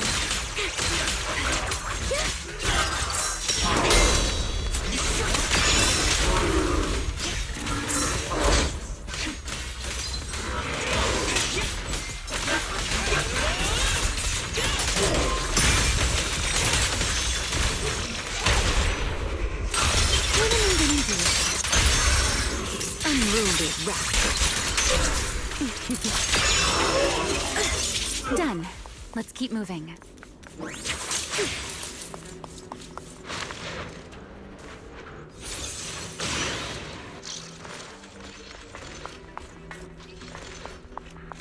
The ether activity nearby is acting up. Could it be a singularity leakage?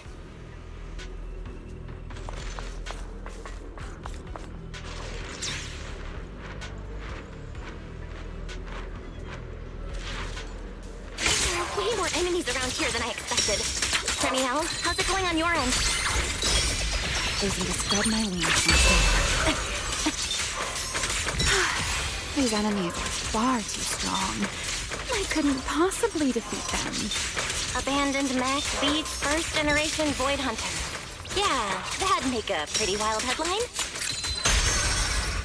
And speaking of which, your combat skills are improving rather slowly, aren't they? Hey, I'm doing pretty good for someone who's always been the brains of the party.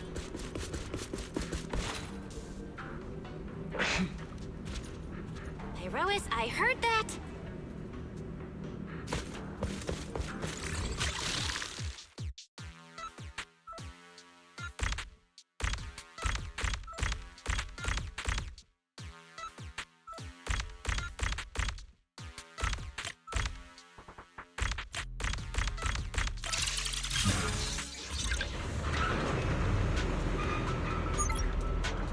Let's slow down a bit.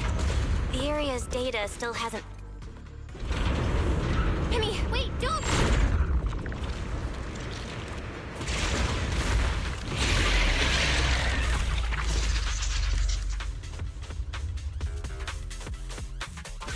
Great.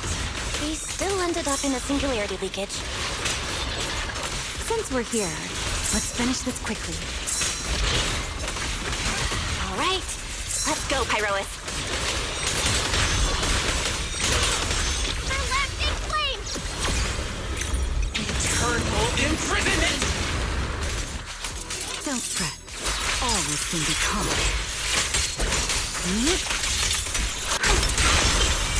Thank you to the whirlpool. Suffocating now. A single moment can power eternity.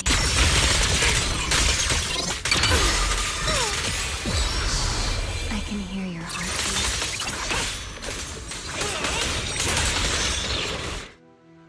All right, the enemies are dealt with. Let's keep moving. And after all that, we still ended up entering the singularity leakage. Remiel, didn't we agree? Follow my directions and avoid singularity leakages whenever possible. Sorry, that was my bad.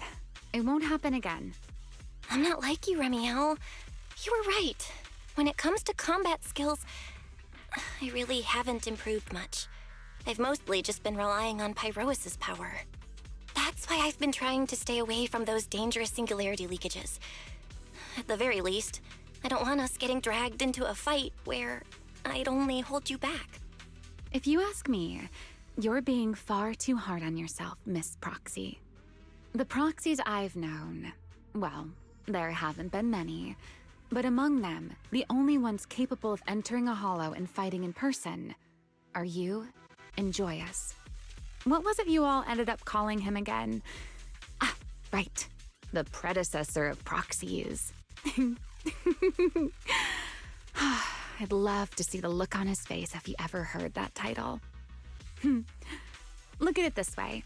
You're already enough of a legend to stand shoulder to shoulder with the predecessor of proxies. Does that make you feel a little better?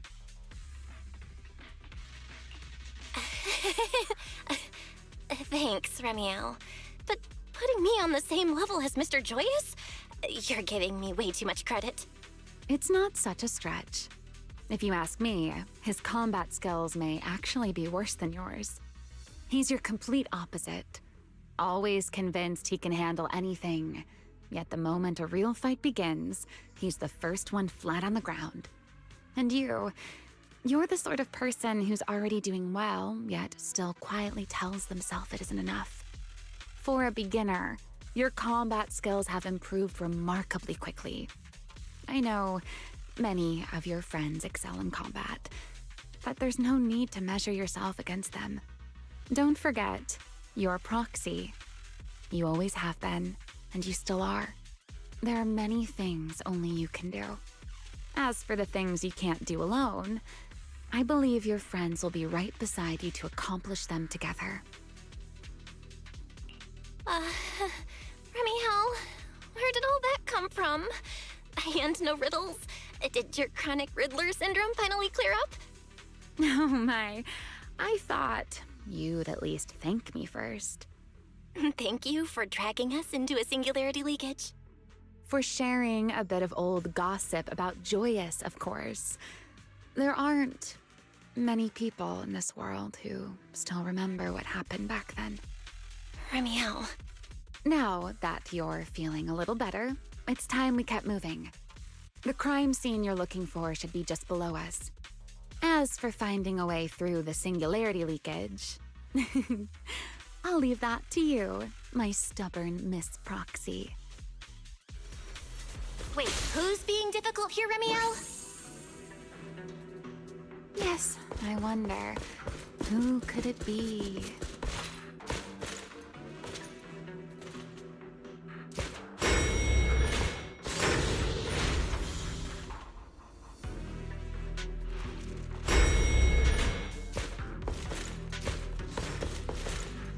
I'll leave the fighting to you, Remiel. As you say, Miss Proxy. Scorching sun! To the blade! Put that aside. Mind the cold. Doesn't it seem like there's more and more enemies around here? This hardly counts as a warm-up. Feels like we're really starting to get in sync, Miss Proxy. If I push just a little harder, I can totally keep up with you.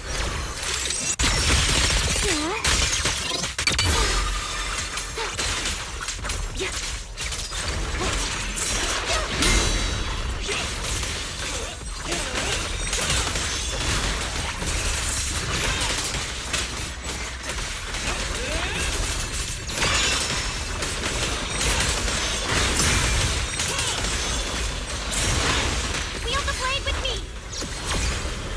Eternal imprisonment! The line shall be drawn by me.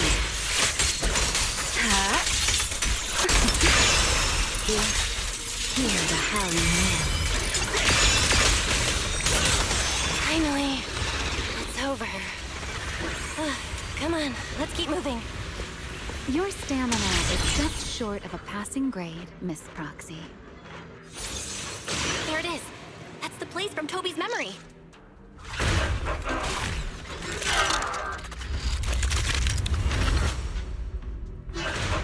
Oh, that's a strong ether activity response. Master, I'm picking up ether activity similar to that of Toby's. So the culprit used this mech to hurt Toby. Remiel, you can't smash it to pieces. It has clues tied to the culprit. That's asking a great deal. Fine. Understood.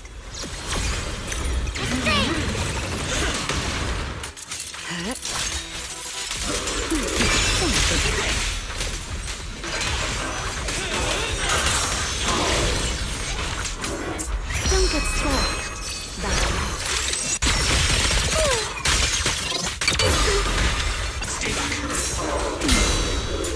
The wind scatters the past, and you're next.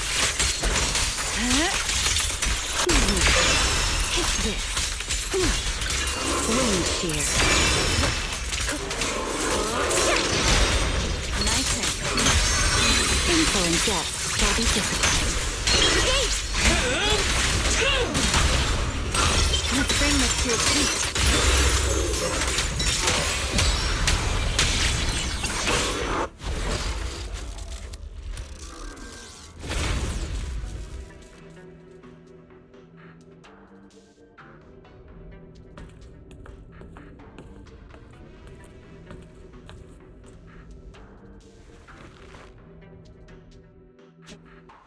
Data cross-reference complete. Master, your current location matches Toby's memory record with a 99.73% similarity rate. Site confirmed. Looks like the culprit's long gone by now. Let's check out that weird mech first and see if we can find any clues. Then I'll rest nearby for a bit. Data analysis isn't exactly my specialty, so I'll leave that to you and your AI assistant. Sure, no problem. Leave it to me.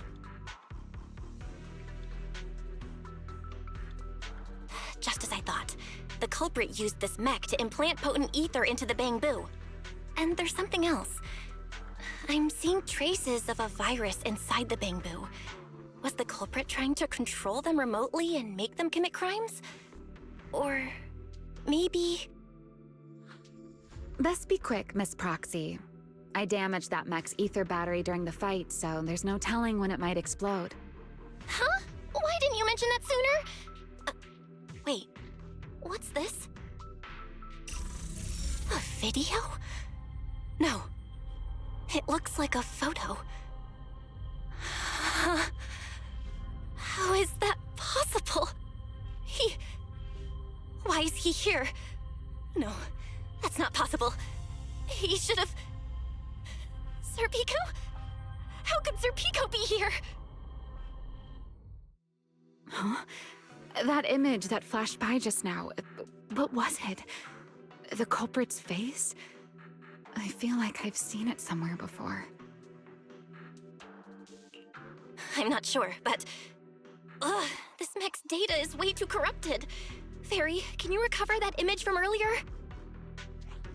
Understood, Master. Locating anomalous image data. Serpico? No, it can't be him. It's just someone who looks like him. I must be seeing things. It's probably because I saw Truvia earlier. That's why Serpico came to mind. I must have mistaken the culprit for him. Yeah, that has to be it. But what if? What if that really is Serpico? You look pale, Miss Proxy. What happened? If we've gathered enough information, let's head back for now. No need to continue analysis here. The culprit is clearly long gone. Miss Proxy? Belle? Are you listening? Oh, I'm fine. Just give me a little bit. I want to confirm something.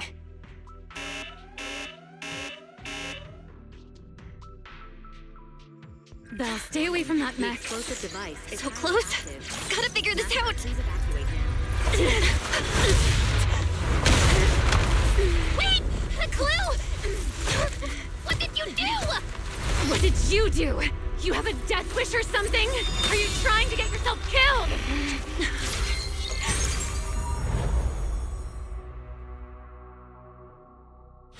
Wait. What is this? These are unfamiliar voices. And visions. They are the ones who once again defeated the enemy and brought new hope to Eridu. Belly, this commendation ceremony has far too many steps. My legs are killing me from standing here. And my back itches. Everyone is watching. Behave. If you're going to be so proper about it, then stop replying. Next, please welcome Colonel Vike and Lieutenant Colonel Dan of the Guard of Staves to the stage for their commendation ceremony. Oh wait, why are you ahead of me, Belly? Shouldn't this be sorted by surname initials? Why are they using given names instead? Because it's sorted by rank. A colonel comes before a lieutenant colonel. That makes sense, doesn't it? These are Remiel's memories? But why am I seeing them? If I'm not mistaken, the person beside her is also one of the first-generation Void Hunters. A colonel of the Guard of Staves, Peliora Vike. Huh? And this one is... That is all I wish to add regarding the experiment. Professor Archie should have already gone over the rest with you. Relax, Sunbringer. It'll be fine. You and RK have already explained the experiment to us nearly 100 times, each in your own way. Then can you repeat it back to me, Remiel? Don't worry, Sunbringer. I've memorized everything for her. I'll be watching over her during the experiment as well. So, there shouldn't be any problems. What do you mean, shouldn't? Belly, you're supposed to say it'll definitely be fine. The Karma Core sealed within the Void Hunter weapon. At the moment, most of our research remains entirely theoretical. As for further resonating with it, Professor Archie's experimental plan remains only theoretically feasible. Belliora, Remiel. Before the experiment officially begins, you may still back out at any time. No one will hold it against you. What are you talking about, Sunbringer? Of course someone would hold it against me. If I were to back down out of fear and throw away a chance that might let us conquer the Hollows once and for all, my future self would never forgive me for it. Sealed within a Void Hunter weapon? A Karma Core? What is that? I've never heard of it. Ellie, you've been distracted today. What's on your mind? Nothing in particular. Really? Then does that mean you stepped on my feet 3 times in a row on purpose? Ugh. Come on, don't be so tense. We don't get to dance together every day. Just try to enjoy it, okay? I know what you're thinking, but look at me. I'm not worried at all.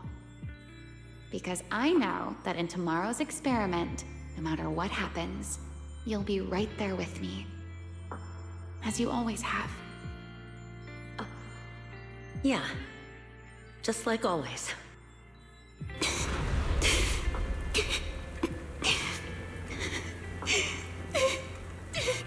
I'm sorry. I should have noticed sooner. Good night, Ellie.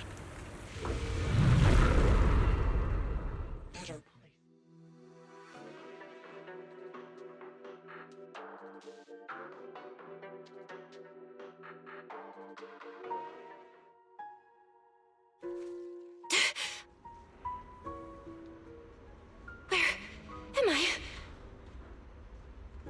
You're in someone else's home, sleeping in someone else's bed. Please tell me you don't drool in your sleep. Remiel? Wait, is this the Enna Gang's hideout? Correct. It looks like you're still in good shape. That whole ordeal didn't scramble your brain after all. Tell me, what did you see? Now, don't go quiet on me, Miss Proxy. Unless, are you perhaps a little too bashful to speak up? Worried you might be mistaken for a peeping Tom? I'll go first then. I saw you, your brother, and those 2 classmates of yours. What were their names again? Truvia and... Sir Pico. Oh, right, Sir Pico. So that's what happened between you all. No wonder you were so shaken. Why? Why were we able to see each other's memories? That is not a question I can answer for you. After all, I have only experienced it twice myself. Twice? Mm-hmm. The previous time was when I retrieved Thaumiel from within you. I was really caught off guard, too. I had no idea what was happening. It felt like a flood of memories that weren't my own poured into my mind all at once. Though it seems you have no recollection of it whatsoever. Maybe you were already on the verge of losing consciousness then, and felt nothing at all. All right. It seems I am the one who'll be mistaken for a voyeur. For the record, I didn't mean to pry. So, can you tell me now? What exactly did you see? I saw you, Colonel Vike, and Lady Sunbringer. You were talking about something called a Karma Core, and after that... Not long after that, Belly died. I killed her with my own hands. Remiel. I'm sorry, Belle. I know I was the one who brought this up, but I'd rather not talk about it anymore. It's getting late. You should head back to Amber Hall.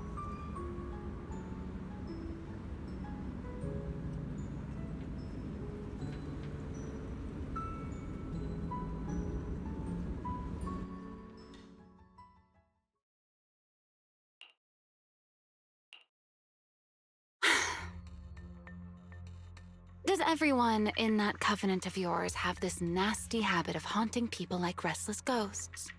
I'm simply concerned about your mental state, Remiel. Then this is the worst possible time to appear. I can at least pretend you don't exist if you just stay away. Sorry. If you are truly sorry, then disappear. Now.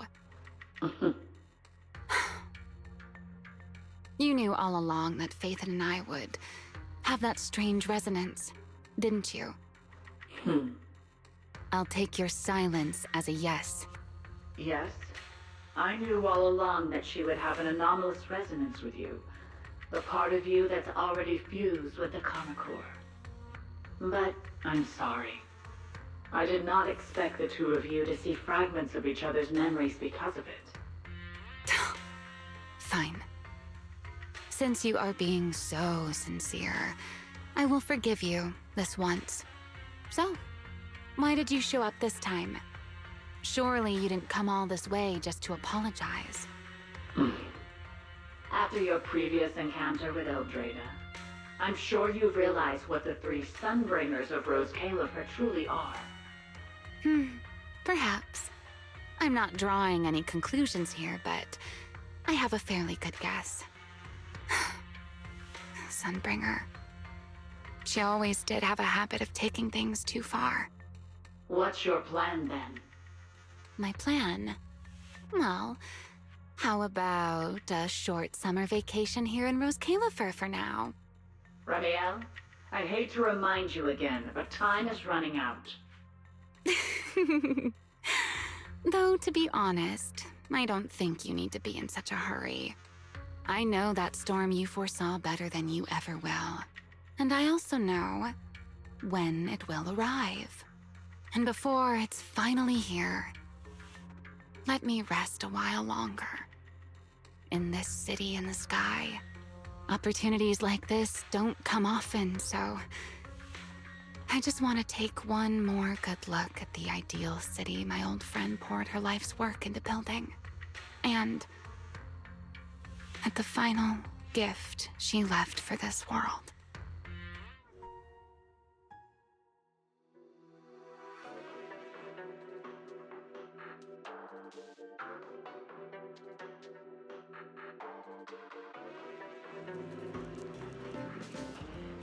I've never seen Remiel look that sad before. What really happened between Remiel, Colonel Vike, and Lady Sunbringer? Never mind. Now's not the time to get stuck on that. I should head back to Amber Hall and check the data we collected.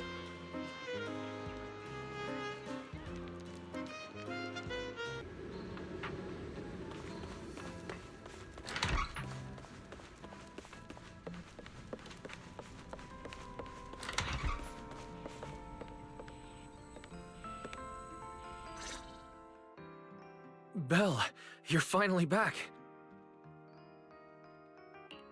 Huh? Wise, what's wrong? Why do you look so tense? How could I not be? You suddenly lost contact with Fairy down at the bottom of the retroflux zone. If Remiel hadn't used your phone to let me know you were safe, I was about to grab Billy and Cecilia and go looking for you. Sorry. That was my fault. I should have let you know first. Wait, how did Remiel know my phone password? Did she learn it back then, too? So, what exactly happened after we lost contact with you?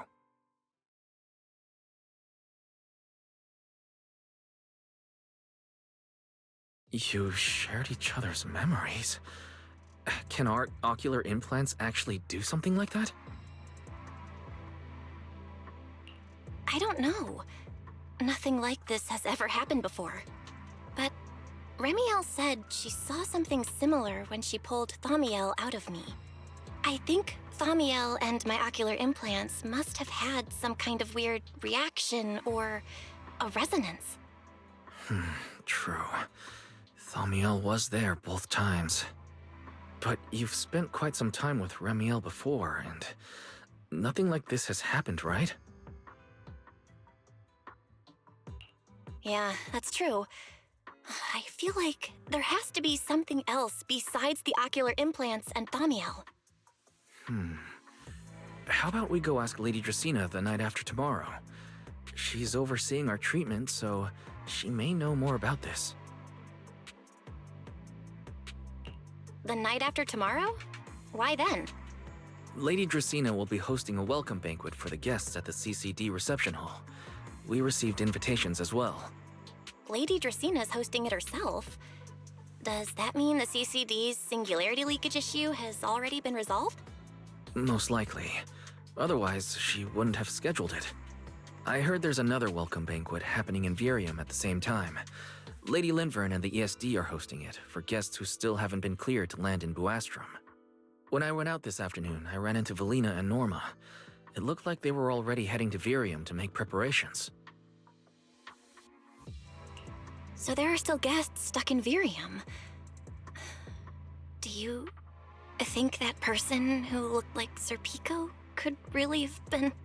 No, Belle. There's no chance it was him. You know he's already... Yeah. It's all right. I understand. Seeing Truvia again was bound to stir up old memories. But that's all in the past now. Sir Pico, Helios Academy. They're gone. Jeez, Wise. How come you look even more upset than I do? Come on, that's enough doom and gloom for one night. Time for bed. We worked way too hard to fix our sleep schedule. Let's not mess it up again. You're one to talk. Get some rest. And no playing phone games under the covers. Got it?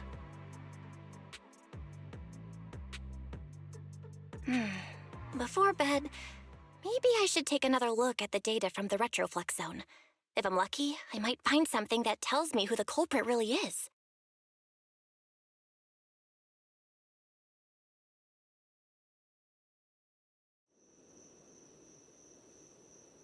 Belle? Your light's still on. Are you still working? Belle?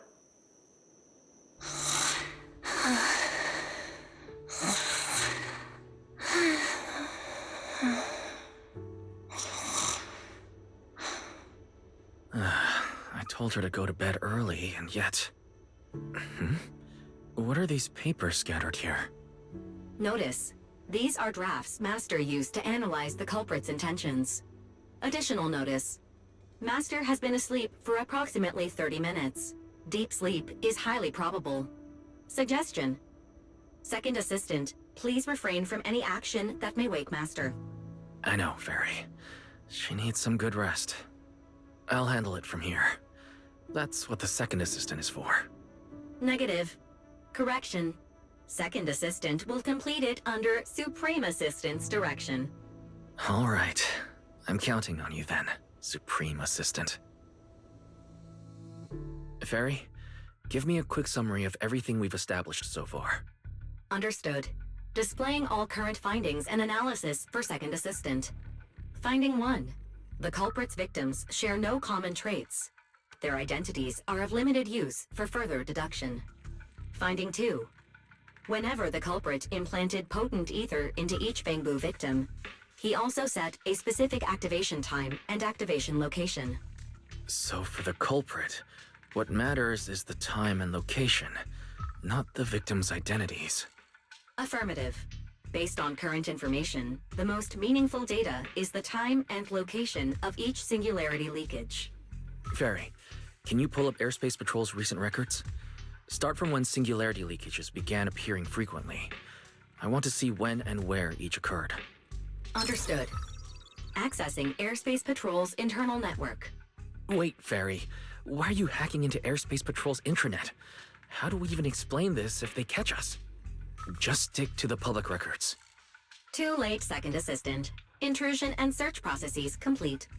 A complete schematic has been generated for Second Assistant, with all singularity leakage times and locations marked. So these circles mark where each singularity leakage appeared, right? The energy hub, the retroflux zone, the CCD. Looking at the map, they appear to be randomly scattered around Buastrom. Oh, right. I remember now.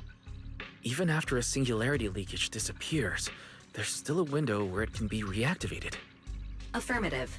Such events exist in archived records. Fairy, could you mark the locations of these reactivated singularity leakages as well? Understood. Corresponding locations have been added to the map for Second Assistant. Huh. The positions changed a lot. No wonder it took so long for Lady Dracena to deal with the CCD's singularity leakage problem.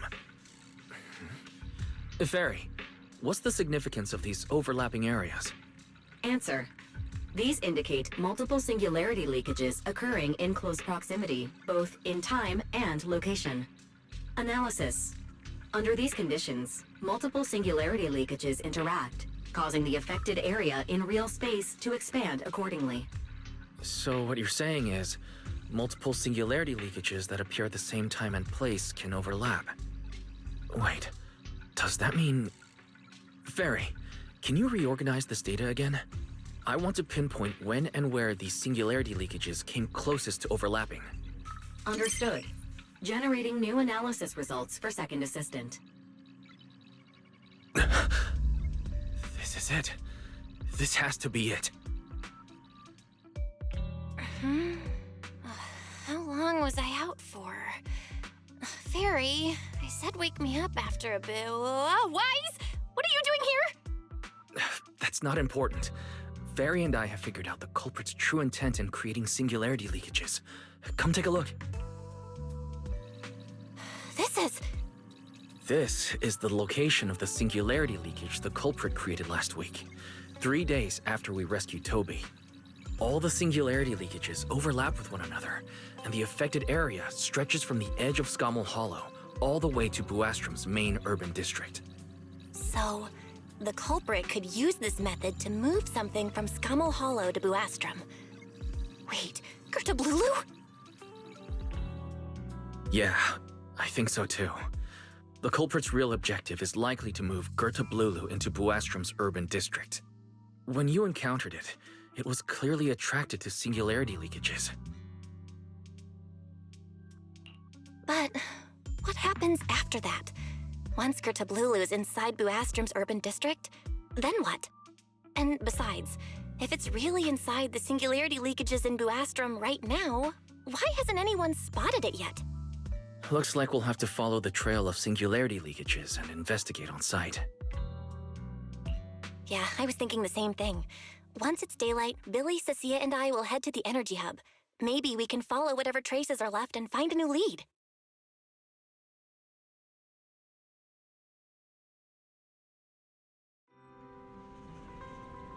I don't think I slept very well. Whatever. I should head downstairs and find Billy and the others first. Lana! Belle! There you are! Wise already told us everything. Now that's our manager! You found a clue on the culprit in no time at all! All right, time to investigate the site. We'll start at the energy hub and follow the singularity leakages one by one until we track down either the culprit or Gertablulu. Right. Fairy and I will stay here and provide remote support, as always. Belle, if you end up running into the culprit or Gertablulu, your safety comes first. Don't take any unnecessary risks. Don't worry, Wise. I'll be extra careful. Promise. We'll protect the manager too! Yeah, don't worry, Wise. If anything goes wrong, I'll grab Belle and make a run for it. Oh, sorry, Billy. You're on your own, buddy. No problem! A Starlight Knight always protects their companions until their dying breath! Wow. Seriously? Come on, don't say stuff like that. It's bad luck. Anyway, it's getting late. Let's go!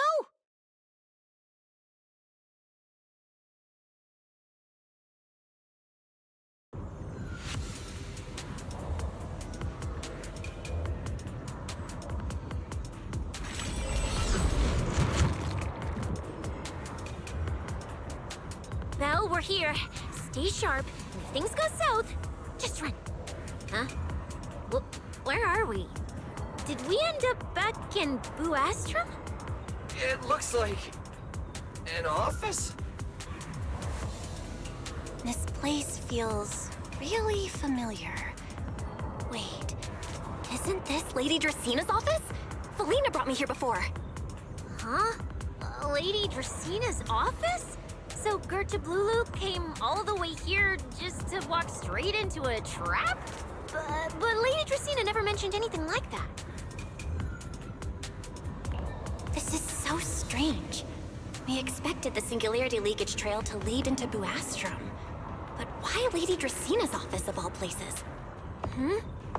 Wait! Footsteps outside! Hide! Now!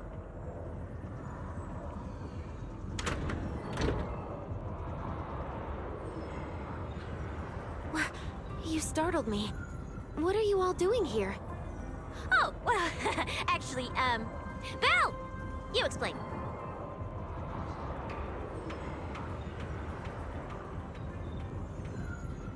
I see. A path formed by singularity leakages? I really hadn't considered that possibility before. If your speculation is correct, then Gerta Blulu is most likely hiding among the singularity leakages in Buastrom right now. And if that's the case, then it all makes sense. Huh? Lady Dracena? Do you have any other clues? Well, you see, a few nights ago, a small singularity leakage appeared near my office. Considering that, together with your deductions, the target of both the culprit and Gerta Blulu is most likely... Belle, could I ask these two to step outside for a moment?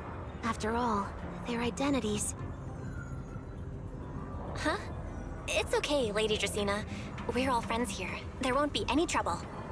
I understand, but this concerns Rose Califer's highest level secrets. The fewer people who know, the better. Especially considering who these two are. A new Eridu public security officer and, an unemployed freeloader. An unemployed freeloader is a little harsh, Lady Dracena. Oh, I get it. It's the kind of top secret stuff where knowing too much means trouble, right? Maybe even getting silenced permanently. Yeah, more or less. It's a bit complicated, so Belle and I will need some time to talk. Cecilia and Billy, you can return to Amber Hall and rest. Once we're done, someone will escort Belle back to you.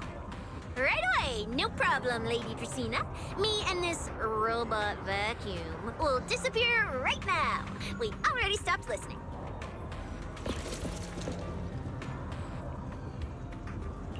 Something feels off somehow. Why am I being treated differently from Cecilia and Billy? Is it something about my identity? Why would Lady Dracena send them away like that? Should I call Billy and Cecilia back here? What is it, Belle? Something on your mind? It's nothing, Lady Dracena. Come here, Belle. I'll tell you what happened that night. That night, I had just returned to my office when I sensed an unusually strong ether presence in the air. The source seems to be somewhere around here. Now that you mention it, yeah, I can still feel a faint trace of ether in this room. Aside from the residual ether, these documents were scattered across the floor at the time. Lady Dracena, do these documents have something to do with what happened? Compare them with what you have found. Once you read them, you will understand. CCD facility renovation plans, personnel transfer records, Rosetta data daily reports. These don't really have anything in common, do they? What's going on? My eyes just... Huh? Wait, that ethereal broke in here days ago. So why is there still ether residue? And the ether isn't coming from in front of me. It feels more like behind me.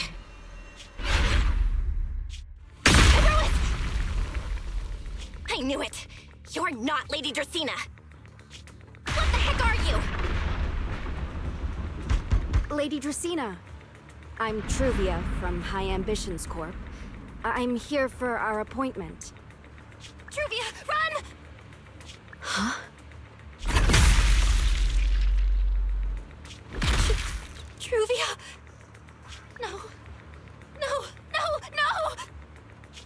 Move, now!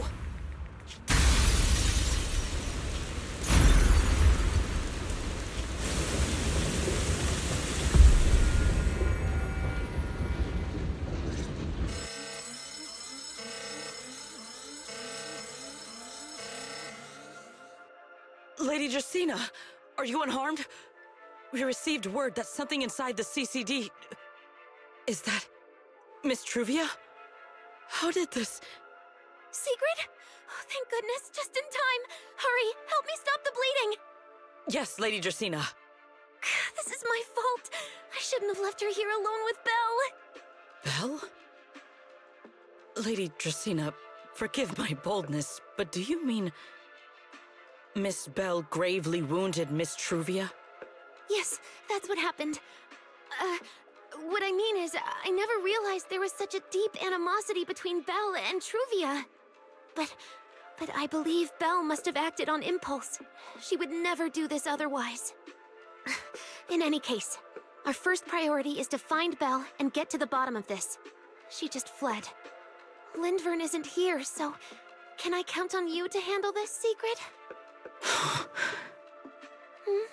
Secret, is something troubling you? Ah, my apologies, Lady Justina.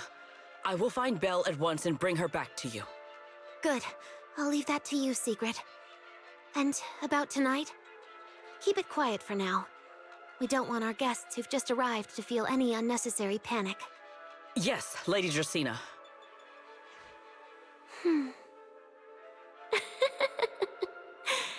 Go, Secret. Go fulfill your duty. Find her, arrest her, and then bring her back to me.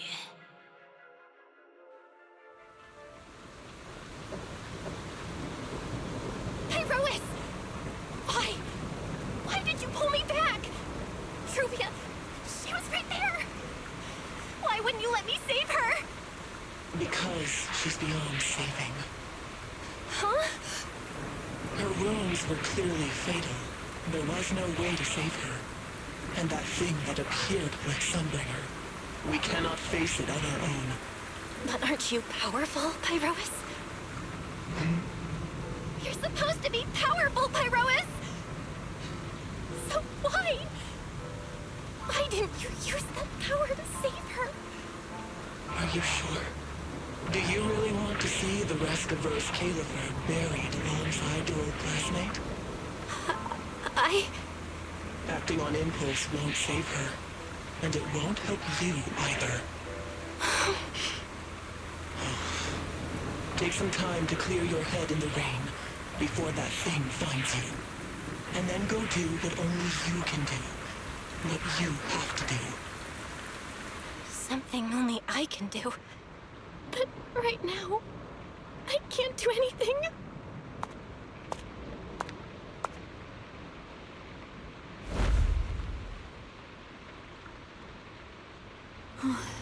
You sure look like a mess. It's only been one day. How did you end up like this? Remiel, why are you here? The airspace patrol alarms have been going off non-stop. So I had to check, didn't I? They could be looking for their fugitive. So, how did you manage to end up in such a mess? All right. If you don't want to talk, fine. But don't stand out here in the rain, okay? You'll catch a cold. And if you don't want to go home... Oh, right. Amber Hall's already surrounded by the airspace patrol. Going back now would be walking straight into a trap. In that case, why not come to my place for a while? At least I can give you somewhere to sleep. If you don't answer, then I'll take your silence as a yes.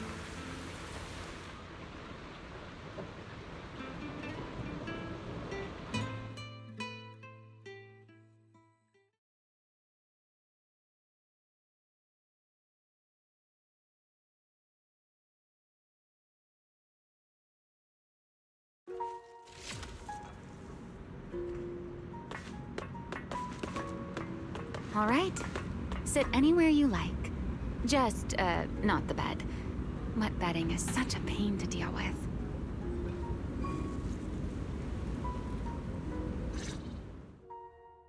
Here's a towel. You should dry yourself off. If you've got the strength, you can take a hot shower, too. There's a makeshift bathroom over there. The Bamboo built it for me. Okay, fine. If you don't want to move, I'll dry you off myself. Why? Why did you bring me here? Hey, shouldn't you thank me first, Miss Soaked to the Bone? Thanks, Remiel. Since when did you become so obedient? That isn't like you at all. If you really want to show your thanks, here, it's your turn.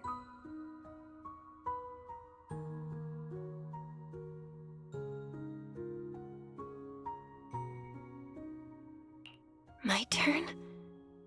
To do what? Your turn to dry my wings for me, of course. There are spots I can't reach on my own. Hey, what's with that look? I've already dried you off. Now it's your turn to return the favor. Okay.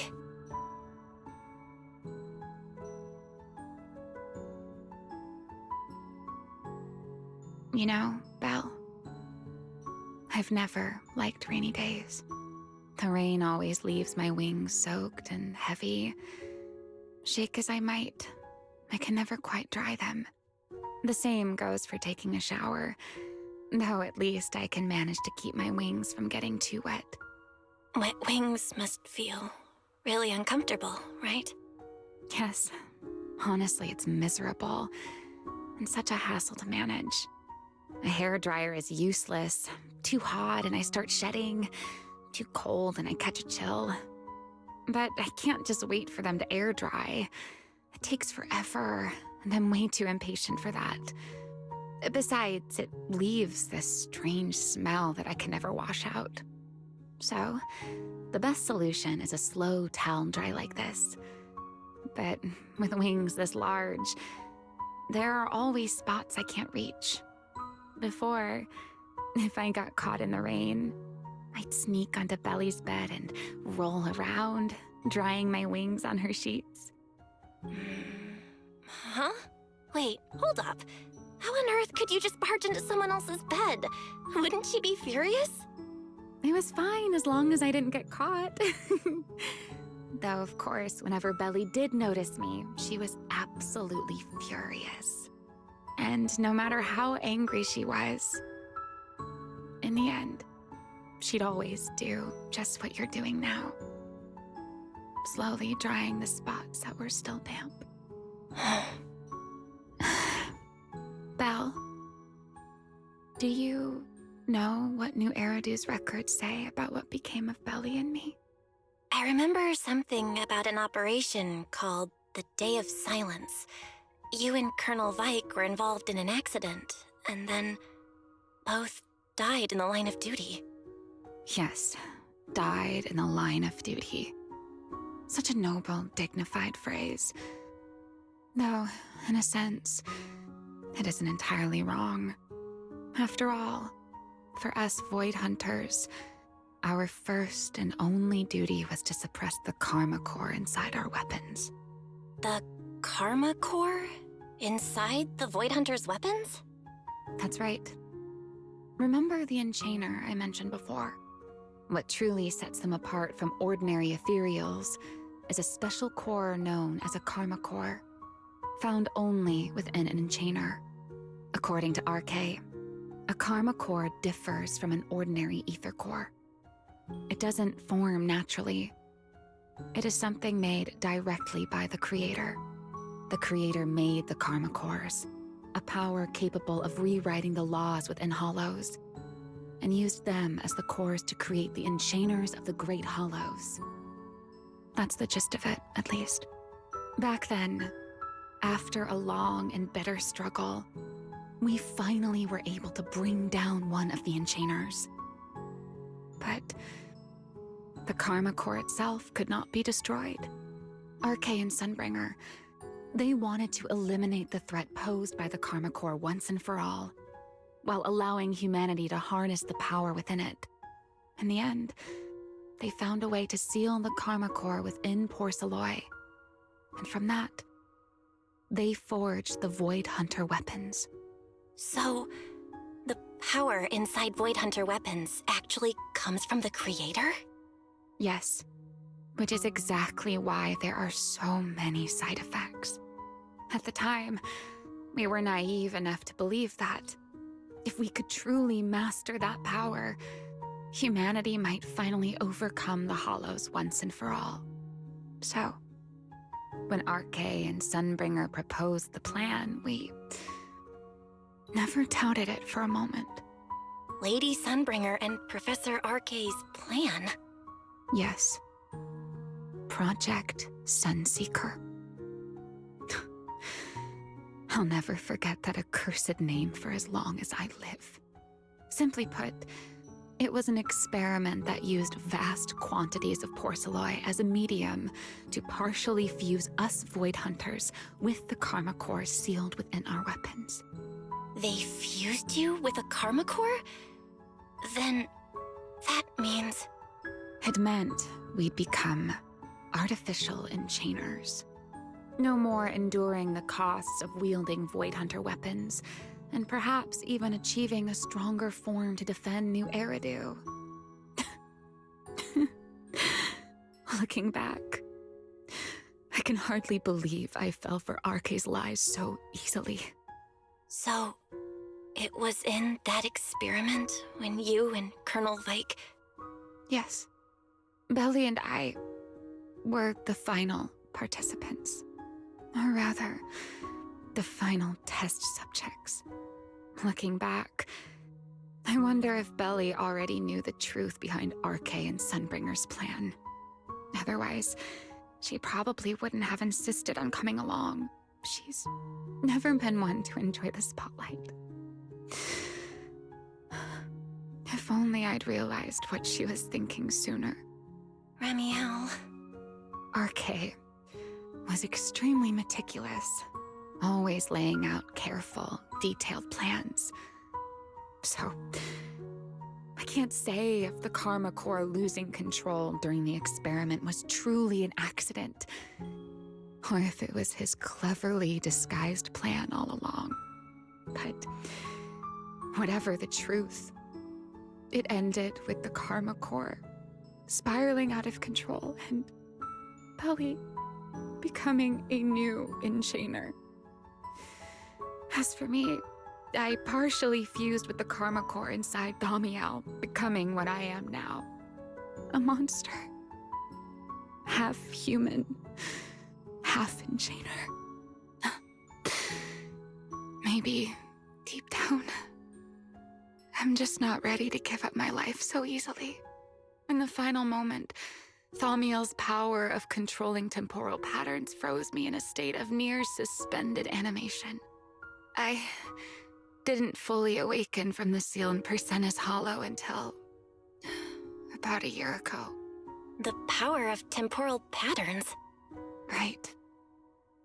Remember my feathers? The ones that can pin you in place? That's an example. The Karma Core sealed within Thaumiel holds the power to halt the flow of time. And because I partially fused with the Karma Core, even without Thaumiel, I can replicate a similar effect on a smaller scale. But that little bit of power isn't nearly enough to take on those 3 Sunbringers. That's why I had to reclaim Thaumiel. Even if it accelerates my path to becoming an enchainer, I still have to...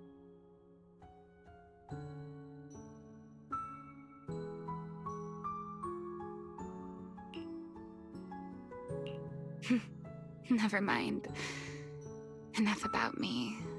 Why am I even telling you all of this? Still, now that I've told you so much...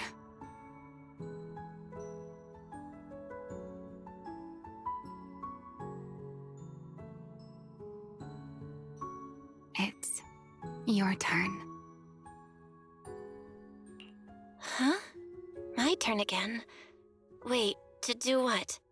To tell me your story, of course.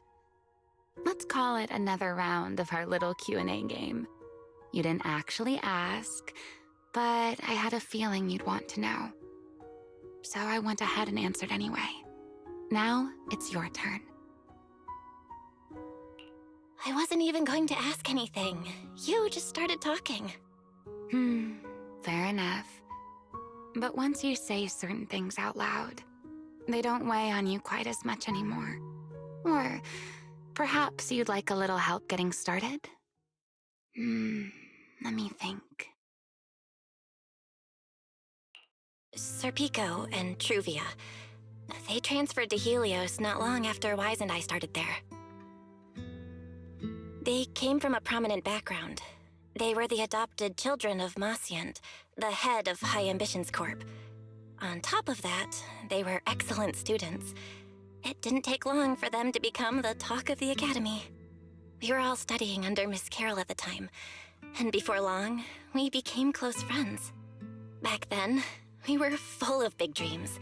We wanted to fully understand the Hollows, maybe even conquer all 6 Great Hollows, or as our teachers like to put it, seize the sun called Helios.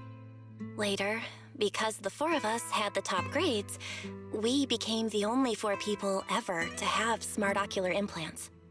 Then, during a performance test for the implants, I lost control. Serpico, he died because of me. When I finally woke up in the hospital, I learned that Truvia had been taken away by people from High Ambitions the day after the incident.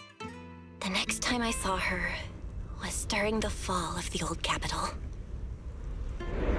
She was with one of High Ambitions' rescue teams. To be honest, I never imagined we'd meet again like that. Wise and I were both badly injured at the time, but we still wanted to go back to the ruins of Helios, and save as many people as we could. We begged Truvia for High Ambitions' help. We were willing to guide them through the Hollows, willing to do whatever they asked of us, but she refused, without a moment's hesitation. What happened after that is kind of a blur. But on that day, no one made it out of Helios alive, except Wise and me. Then, in Rose Califer, I saw Truvia again. We talked about the past, but the way she spoke about it felt like she was talking about someone else's life. I don't know how to face her. And ever since then, no matter what I do, I can't shake the feeling that I'm being watched. That gaze. I don't know whether it was Truvia's or Serpico's or... Perhaps it was your own. The you from the past. The one who kept thinking, if only I'd done something sooner. The one who never managed to forgive themselves. Making peace with the past isn't easy. And sometimes, you don't get the chance at all. Yeah. There won't be another chance. Truvia. She was killed by Dracena. By that thing pretending to be Dracena. Something pretending to be Dracena? Belle, what exactly happened before I found you? Will you tell me?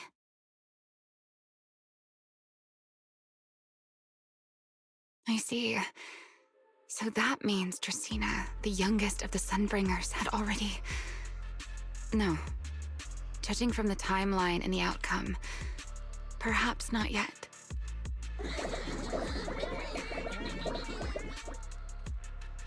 Huh? What's going on out there? I'm not sure. Let's go find out.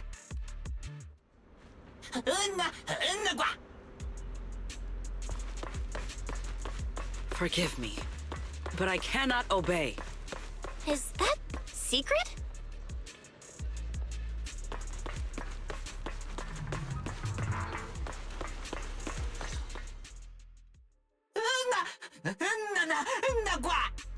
I am afraid I cannot comply. I know Miss Bell is here, and I have come to take her back. Please do not stand in the way of my duty. Sigrid. She won't be easy to fool. Belle, hide for now. I'll think of something. Belle? What are you doing?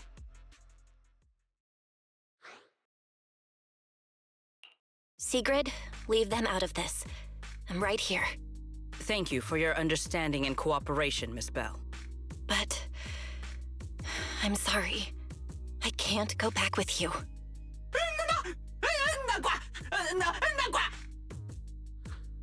Well, since Belle has already stepped out into the open, I suppose there's little point in my remaining hidden.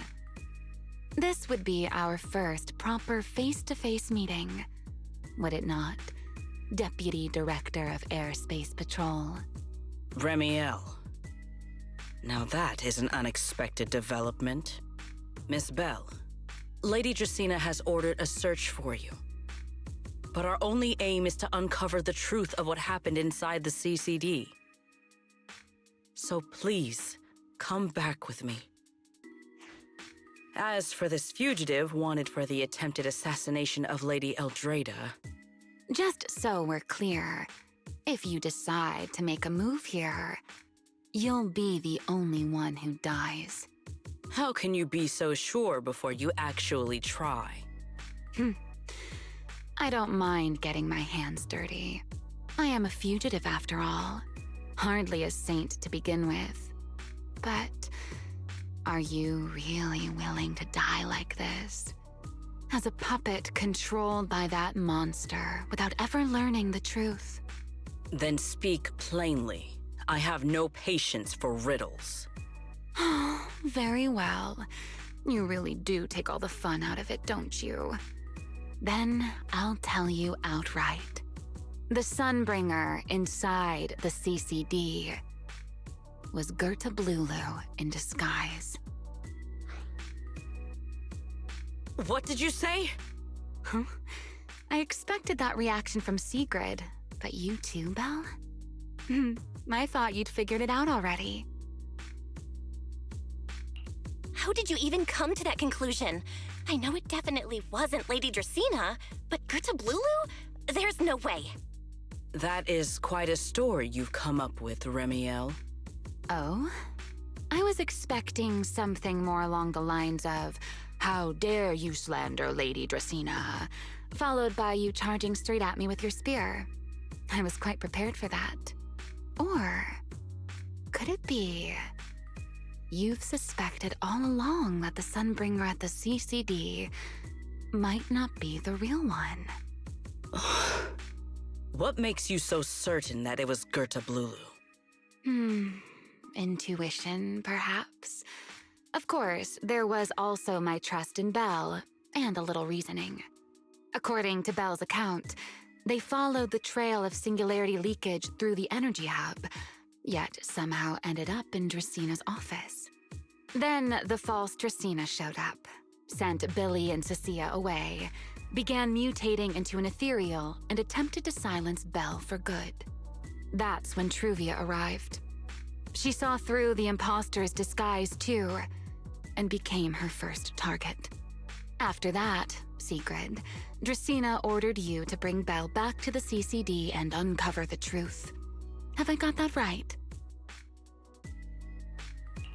Yeah. Sigrid, I know it's hard to believe, but that's what I saw with my own eyes. I did receive orders from Lady Dracaena. But what does that prove? Let's put it this way, Sigrid. Before you arrived, based solely on Belle's description, I assumed Lady Dracaena's karma core had gone out of control and turned her into an enchainer. But from what we've seen before, if that were the case, there is no way she could have retained her human consciousness, much less continued issuing orders to you. With that possibility ruled out, and considering Belle's discovery of the singularity leakages, along with the recent appearance of multiple enchainer larvae, it is entirely possible that either Gertablulu or Bashmu entered the CCD through the singularity leakage and, through the karma core, became partially fused with Dracaena. How could that even be possible? It seems you have at least a basic understanding of enchainers and karma cores. Good. That saves me a fair bit of explanation. I can't say how Sunbringer managed it, but the most likely explanation is that she divided her karma core into 3 parts and entrusted them to the 3 ladies we see today. That would also explain why Gertablulu and Bashmu appeared at roughly the same time. Then again, there may be a 3rd enchainer larva out there that we simply haven't discovered yet. As for why I don't think it was Bashmu, well, that's the easy part. Bashmu is enormous. Had it appeared in Buastrum, it couldn't possibly have gone unnoticed. So, either it was Gertablulu or a 3rd enchainer larva we haven't discovered yet. It attacked Lady Dracaena, and it succeeded. Just not completely. Otherwise, there would have been no reason to keep impersonating her. If I had to compare it to something, it would be like 2 people fighting over the same controller. Dracaena's consciousness and Gertablulu's consciousness coexist in the same body, competing for control of both the body and the karma core. Judging by the current situation, it seems Gertablulu has the upper hand. That is still nothing more than speculation. And if Miss Bell deceived you, then none of your conclusions would hold. It's true. I have no way of proving that I wasn't lying. It's all right, Belle. I believe you, and I believe everything you've told me. Remember the rules of our little Q&A game. You don't have to tell the whole truth, but no one is allowed to lie. And besides, Sigrid, you've heard us out this much already. I'd say that means there's still room for us to talk. Wouldn't you agree? What is it you want to talk about? Why, how to get that poor little Sunbringer out of her current predicament, of course.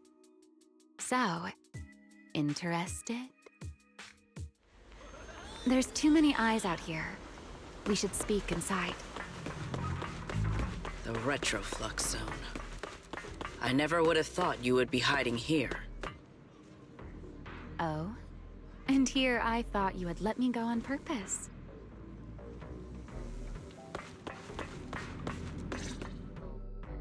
I never expected the Airspace Patrol surveillance network to have such a glaring blind spot. Would you call it that? Before all this, I wouldn't have believed anyone would willingly live in the sewers with a whole colony of Bangbu either. I was pretty shocked when I first got here, too. All right, let's save the small talk for later. Let's discuss how we're going to deal with Gertablulu. Or rather, what to do about Dracaena. First of all, the enemy has already taken control of the CCD. That effectively gives it access to Roskalifer's communications network as well. In other words, we can't communicate with anyone through electronic means right now. If we do, it'll notice us almost immediately. Lady Dracaena did give orders to keep a close watch on any unusual communication signals within the island. See? The enemy is already starting to show the cloven hoof. No offense to horse tyrants, of course. Go on. Dealing with it wouldn't actually be difficult. The real problem is how to do it quietly. Even I can't be sure I could bring it down in a single strike. None of us knows how deeply it has fused with the Karma Core. If we act rashly, worst case, everyone in Roskalifer ends up witnessing Lady Dracaena turn into an ethereal. And by then, even if we manage to save Dracaena, to Roskalifer, all we've really done is save a monster that could turn into an ethereal at any moment. I never thought you cared about Roskalifer's order and stability. Why wouldn't I? This is the utopia my friend built with her own hands.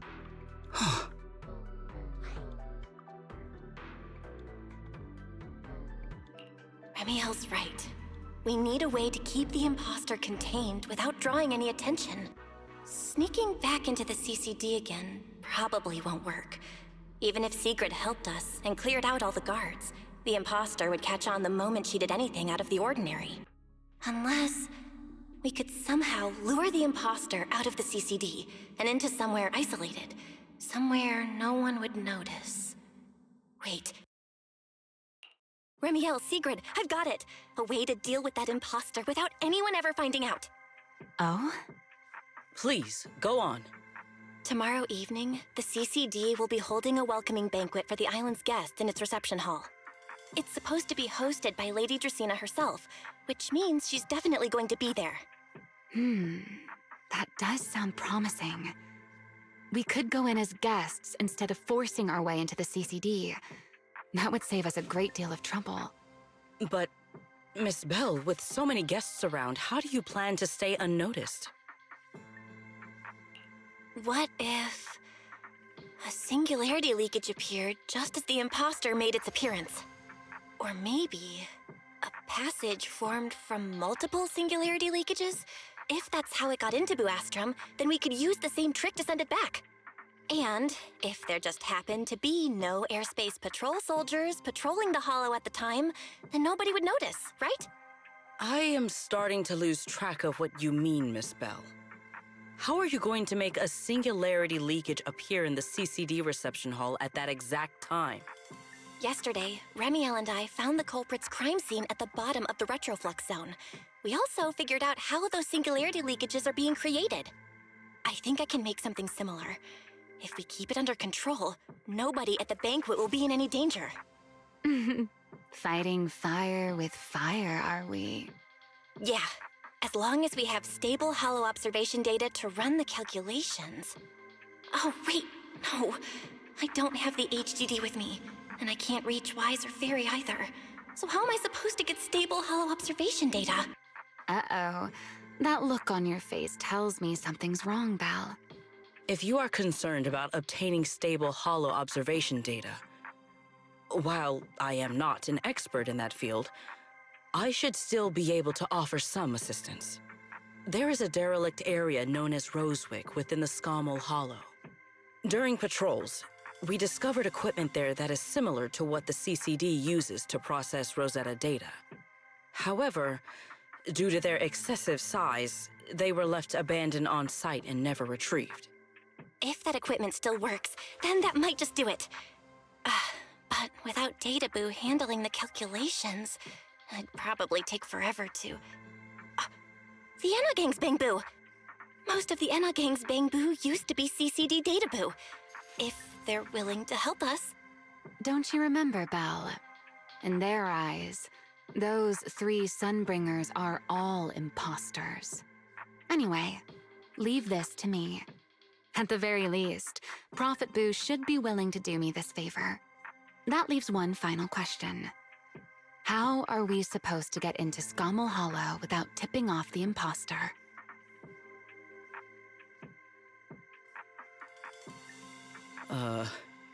Why are you both suddenly looking at me like that? Oh, nothing. I simply thought a certain airspace patrol deputy director might be able to get us into Scommel Hollow. At first light tomorrow, I will return here and find a way to get you to Rosewick. I can also pretend I never saw you tonight. That is all the assistance I can offer. And if I discover that everything you have told me is false, I will personally answer for tonight's decision, whatever the cost. Before I leave, there is one final matter I would like to confirm with you, Remiel. Mm-hmm. You once attempted to assassinate Lady Eldrada. Why, then, are you going to such lengths to save Lady Dracaena? Because none of them are the Sunbringer I'm looking for. To me, they're no different from this city in the sky. They're all gifts Sunbringer left behind for the world. I simply don't want to stand by and watch the things my friend cherished be destroyed by monsters from who knows where.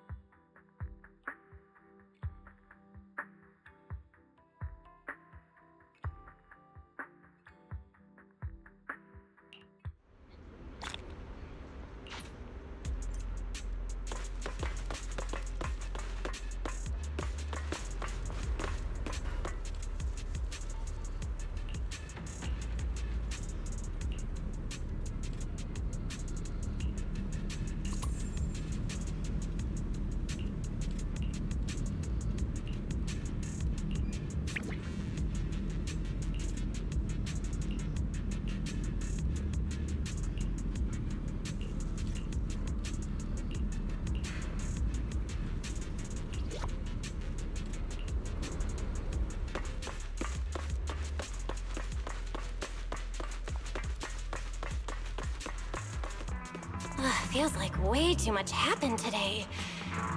My brain can barely keep up. There's no way I'm making it back to Amber Hall. I guess I hope Wise and the others won't worry.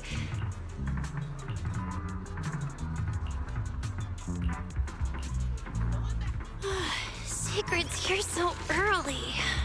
I'd better go take a look. Good morning. I have secured a carrot for the Rosewick area. As promised, I will escort you there. How do you intend to get us there? Surely not under the pretense of transporting newly captured fugitives. Of course not. I brought this. That pause was too suspicious. She must have actually considered taking us there as prisoners. So, what's inside? Costumes and props. They should allow you to accompany me openly into Scommel Hollow. I see. Airspace patrol uniforms. Not a bad idea. Right. If we're disguised as airspace patrol soldiers accompanying you in the Hollow, this could work. Thanks, Secret. Yes. That is the plan. In any case, please hurry and change. Time is short. We must depart as soon as possible.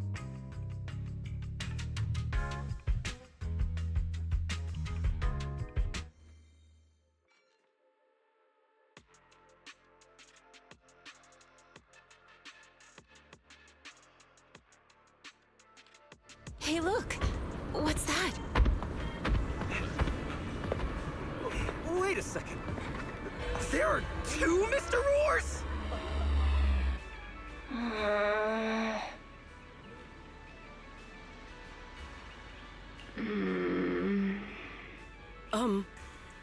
Is something the matter?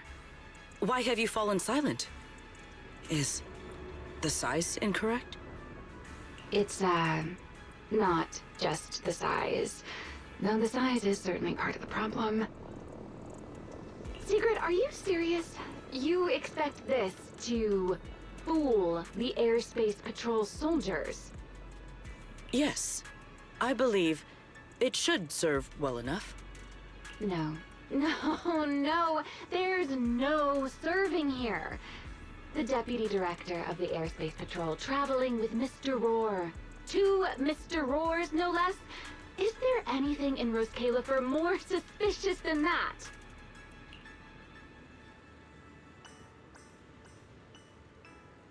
Easy, Remiel, easy. I'm sure Secret has her reasons for this. In truth, it was already rather late by the time I returned yesterday, and I had no time to prepare. As luck would have it, one of our squad members found a Mr. Roar mascot suit near Beckford Street during yesterday's routine patrol, so I brought it with me. Beckford Street? Remiel, is this the one you left there the day before yesterday? Oh? So you are fond of Mr. Roar too, Remiel? I am not. How did you even arrive at that conclusion? Wait. There are 2 mascot suits here. Don't tell me. The other one is mine.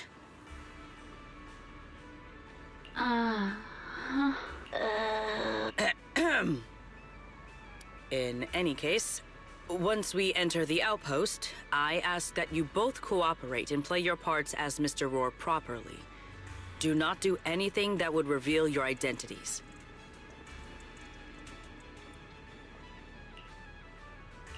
Okay, Deputy Director Secret. From now on, we're the Roar Twins! Rawr! You seem rather pleased with yourself. Stay in character, Remiel. Every sentence Mr. Roar says must end with "Rawr!" Understood, Deputy Director Secret. Roar! Very well. Since you are both prepared, let us move out.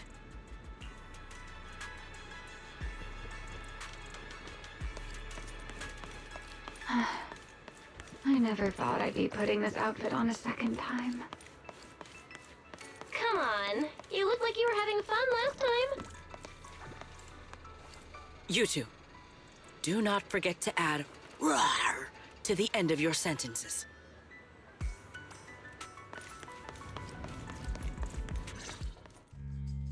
Good morning, Lady Sigrid! Up and about early as always, huh?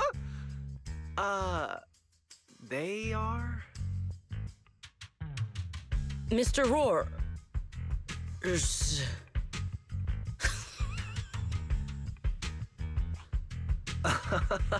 I know it's Mr. Roar, but, why plural? Obviously, Mr. Roar has a twin. Huh. Since when did that become part of his backstory? I've never heard of that before. Did you really think Rose Califer's massive pancake demand could be handled by a single Mr. Roar? Mr. Roars, please tell my subordinate the truth.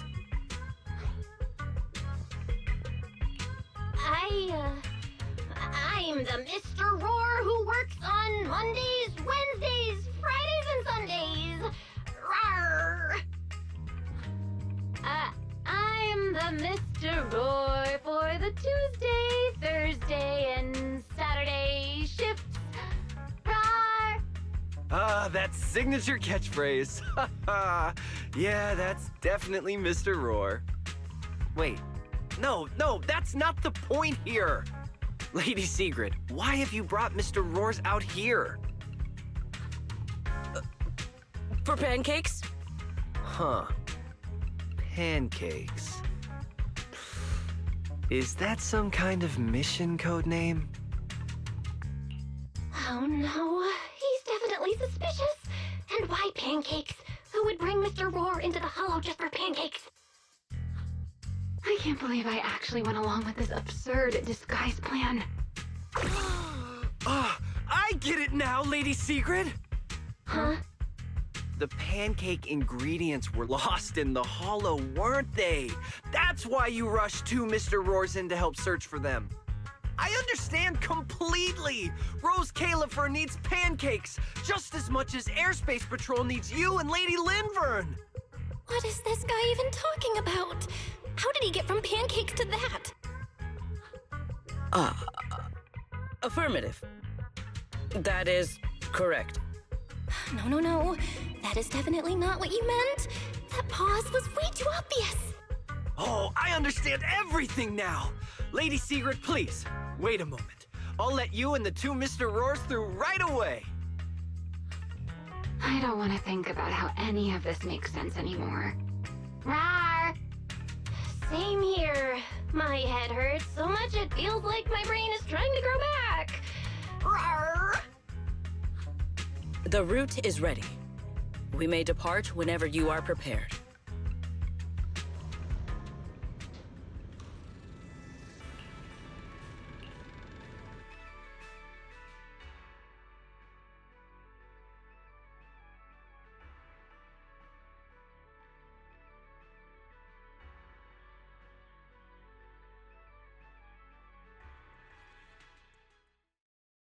All right.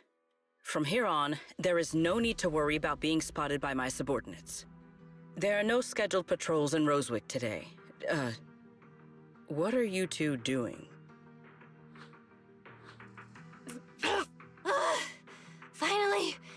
Finally got this headpiece off. Oh, I was about to suffocate in there.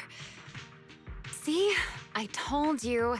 This costume is way too tight and stuffy. Getting stuck in it the other day was definitely not my fault. Oh. It's not very polite to stare, Miss Deputy Director. Or is there something on my face? No, nothing like that. I merely thought you seemed somewhat more lively than I had expected. You are quite different from the Remiel described in the records of the first-generation Void Hunters. Let me guess. In those records, we all come across as rather stern and proper, don't we? Well, I suppose that can't be helped. We were Void Hunters, after all.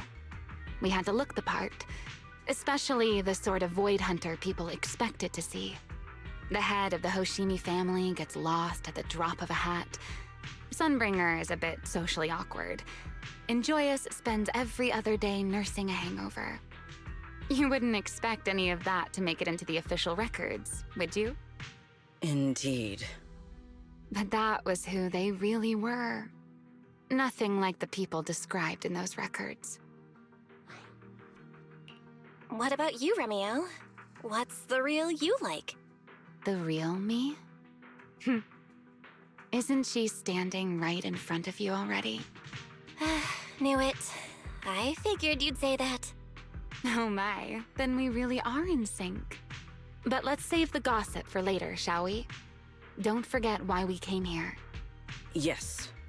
The central district of Rosewick is just ahead. The device we are looking for should be there. Okay, let's keep moving. Let us pass through this tunnel first. Rosewick should be just ahead. So this is Rosewick. What a spectacle. Rosewick. I never imagined this place would end up like this. Huh? You've been here before?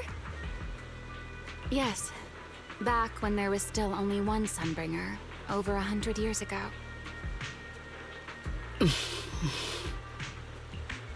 That enormous building in the distance is called Meridian Hall. It was once a research facility personally overseen by Sunbringer. And the main focus of that research was to work with Joyous and the others to verify whether the Rosetta Data computational model was viable. But as for how this place ended up in the Hollow, that I don't know. Of course, the Research Institute back then didn't look like this. At the very least, it wasn't so twisted.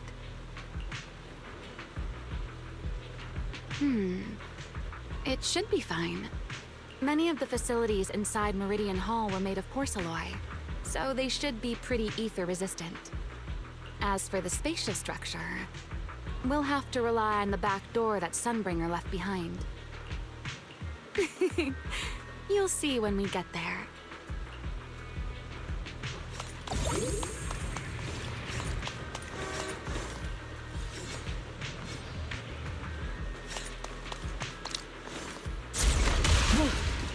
Miss Bell, did you ride along the tracks like this last time as well?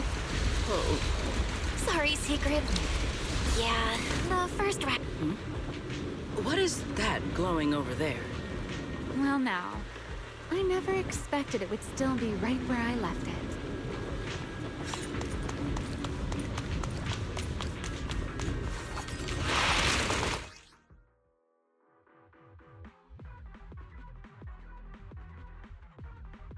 Looks like the nearby ethereals spotted us. They are starting to gather. Call me anytime you need my help. There is no need. This is barely even a warm-up.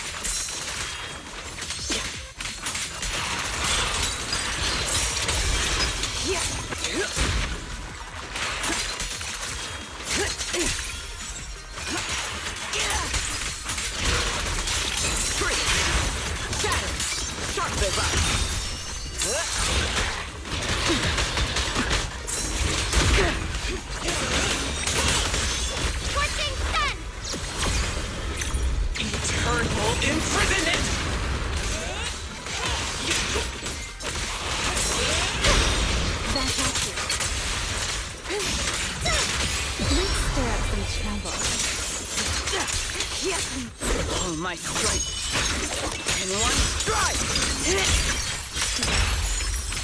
Offensive stance! You beat me to it. Dealt with, for now. Let us go see what that glowing object is.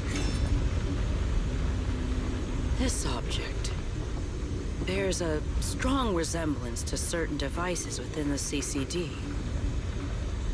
Yes, both are Sunbringer's creations after all. I'm surprised this key hasn't been affected by the spatial distortions. It remains intact. Guess we're pretty lucky. It's the key to Meridian Hall, the back door that Sunbringer left. This is a key, you say? But where is the door? For that, I'm afraid you'll have to ask Sunbringer herself.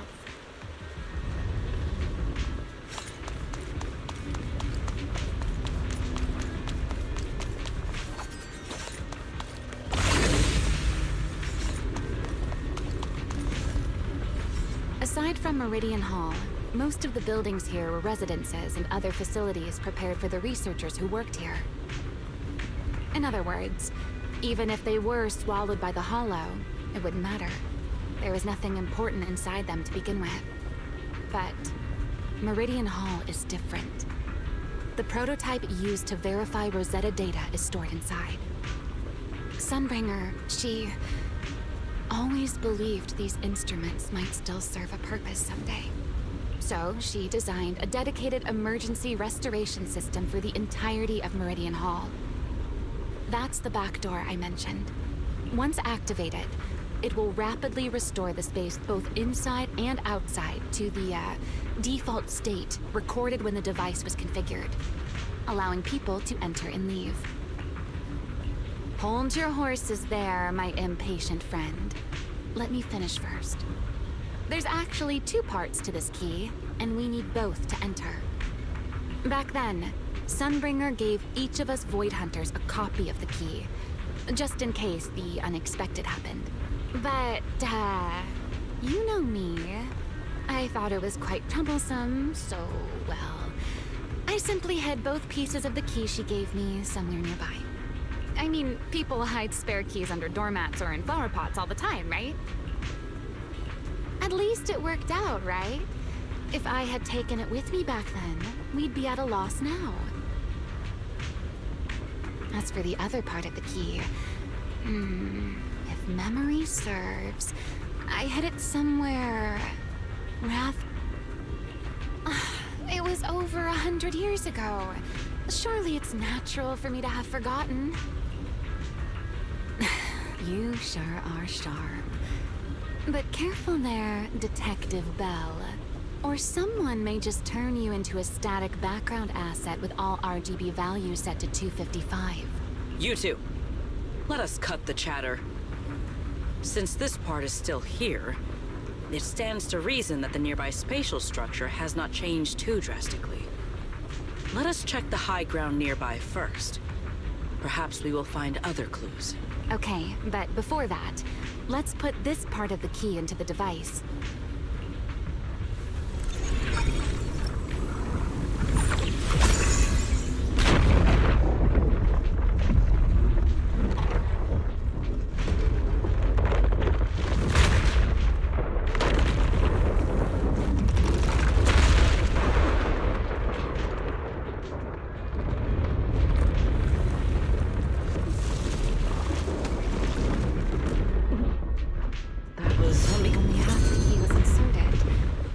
Only about that much of it was restored. This way. It seems there is a path leading higher up. Yeah, let's go check it out.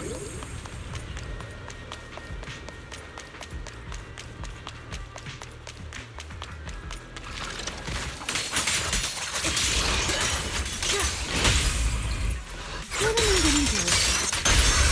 Take them down!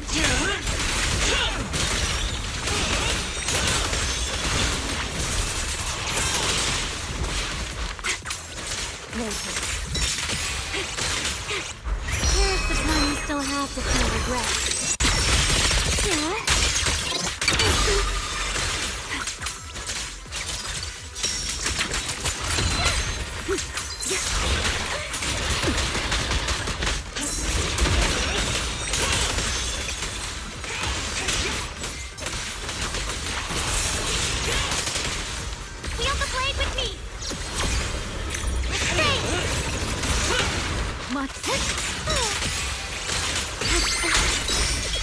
Stay where you are. Shiver. Yeah, even the force trembles. 1 second. Break through their ranks.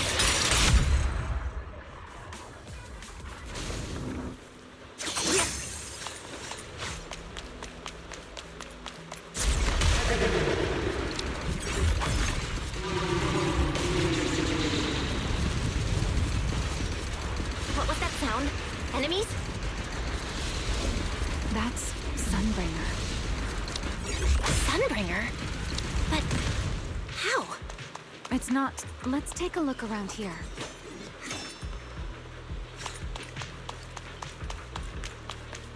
There it is. The other half of the key is over there. See? I told you it was hidden somewhere high nearby. Did I not?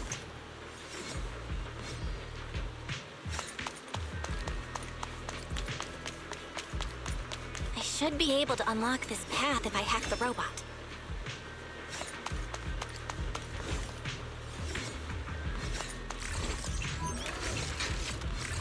I did not realize you were capable of such things.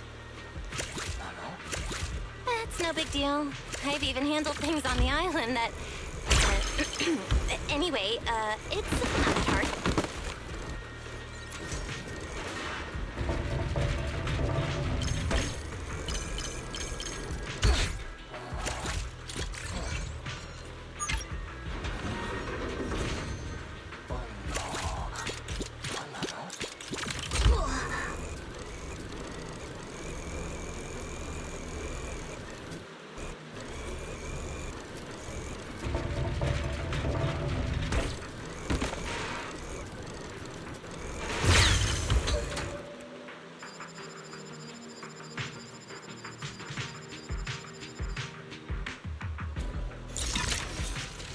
Done. Let's keep going.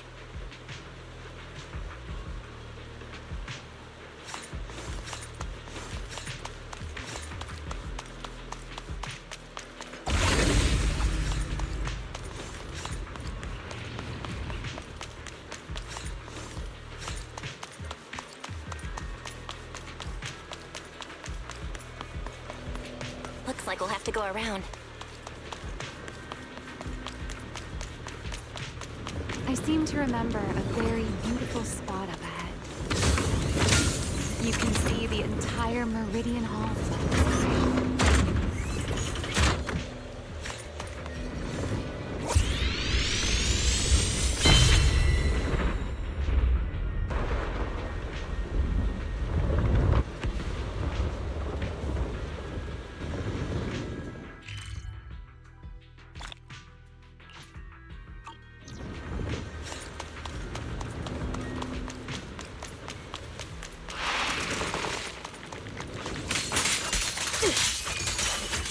Watch out for a surprise attack!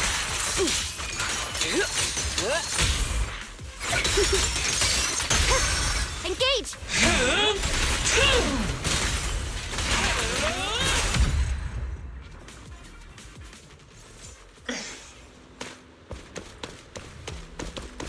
Let's hack the drone and open the path.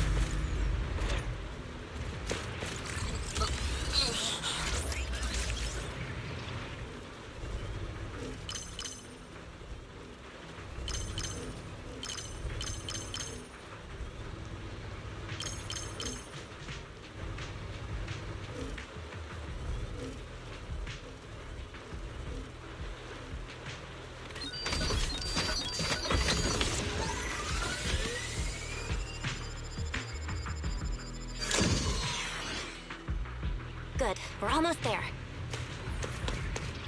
That's quite the emotion. The experiment was a success. That voice. That's Joyous. He's likely been dead for a very long time.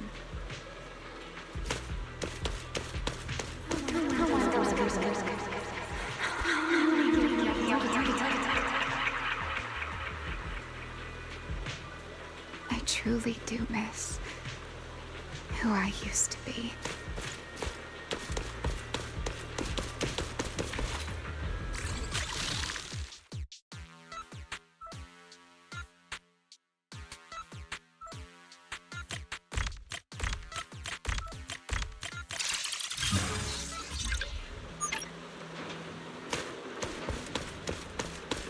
The ethereals in this area are gathering again.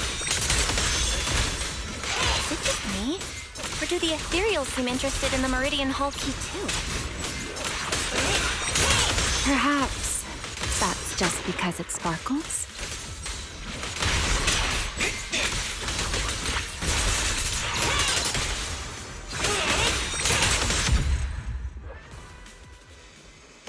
Go and take the key. You've been left here all this time. Poor thing. It is still the beginning of a miracle. The Rosetta data. The beginning of a miracle. I know. A moment like this does call for celebration. Just as it did back then. Remiel, that voice. Is that... Yes. That's Belly. All right, we have the key. Let's head back. Goodbye, my old friends.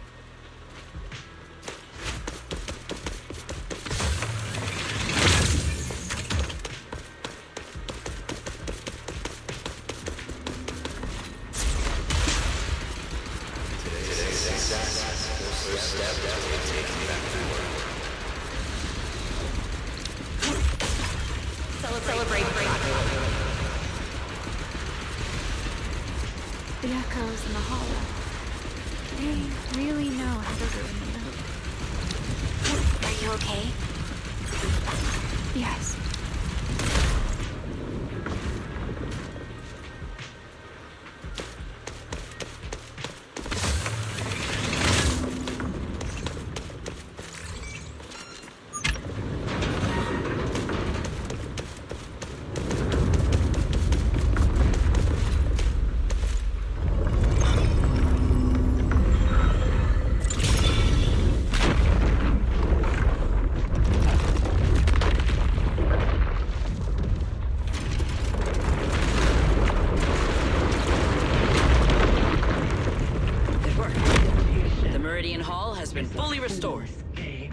Well, that went rather smoothly. Let's hope everything inside is fine as well. So this is where the Rosetta data was born.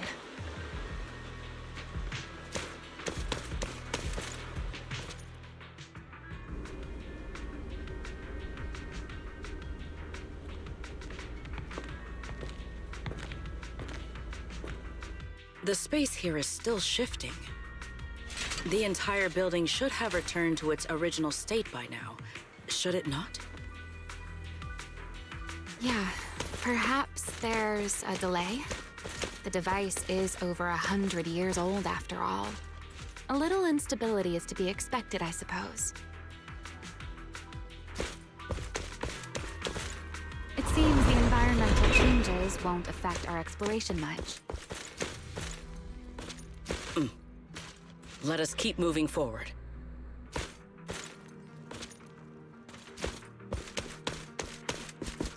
Why are there ethereals here as well? If you aren't paying rent, I'm afraid I must ask you to move out. Draw your weapon!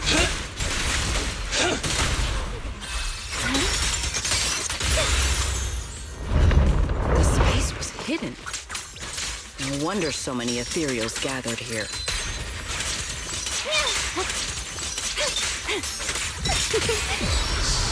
I can hear your heartbeat. An ambush!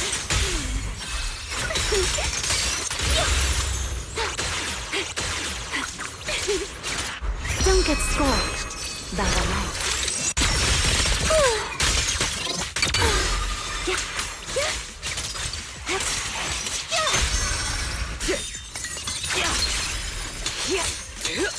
My speed guards the skies! Is this the last one? I was expecting something a little tougher. Hold formation.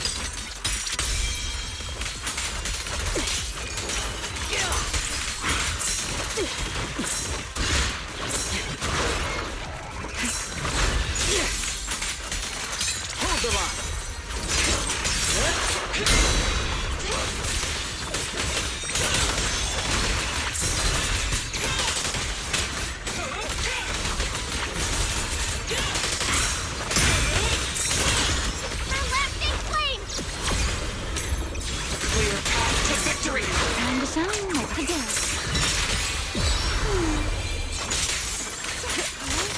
Sharp as ice.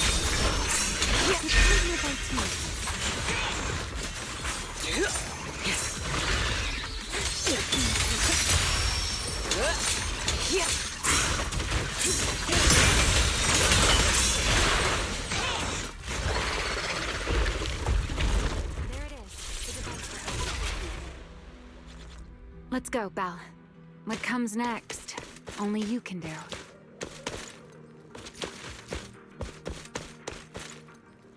So this is the prototype they used to verify Rosetta data? The equipment was not damaged in that fight, was it? It looks fine.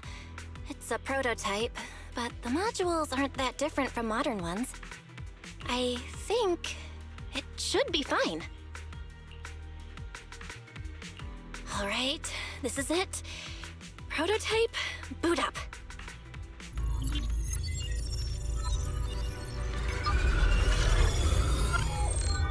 We did it! Seeing these screens light up again after all this time feels strange. Well, can you work with it? Anything unclear? Nope, it's running smoothly. Almost too smoothly? This system feels a lot like the HDD.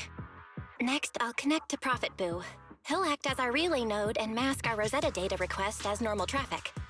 Just to be safe, we'll only pull the minimum data from the CCD and process everything else locally. I only had time to install the essentials on Prophet Boo, and we still need bandwidth for the Rosetta data transfer, so the connection might be a little rough.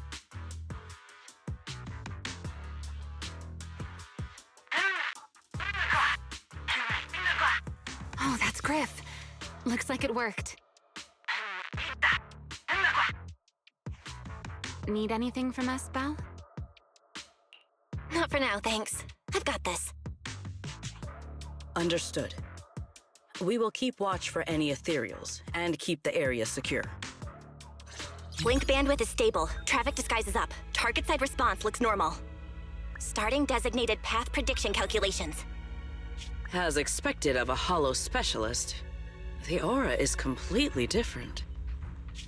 Watching her, it truly occurred to me that Rosetta data was born here. Yes, exactly.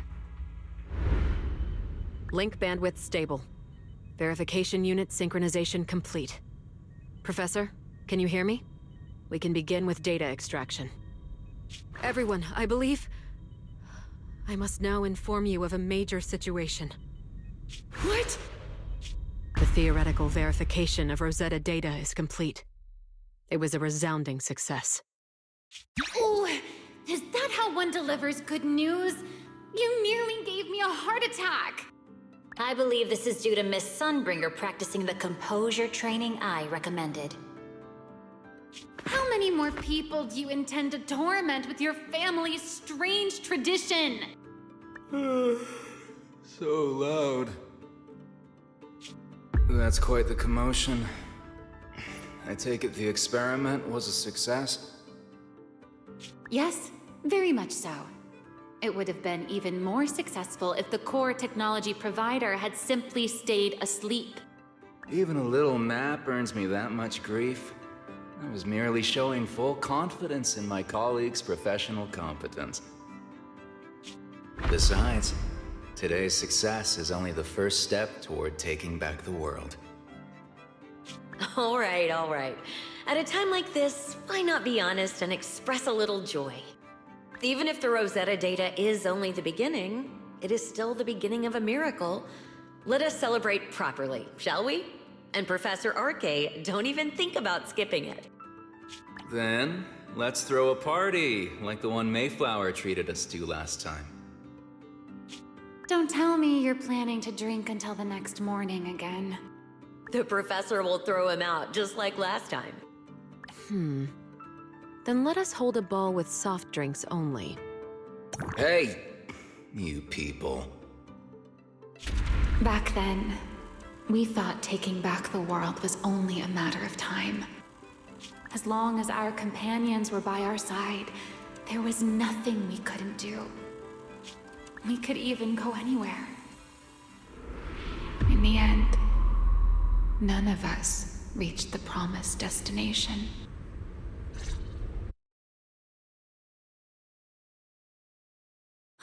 Finally. This should do the trick.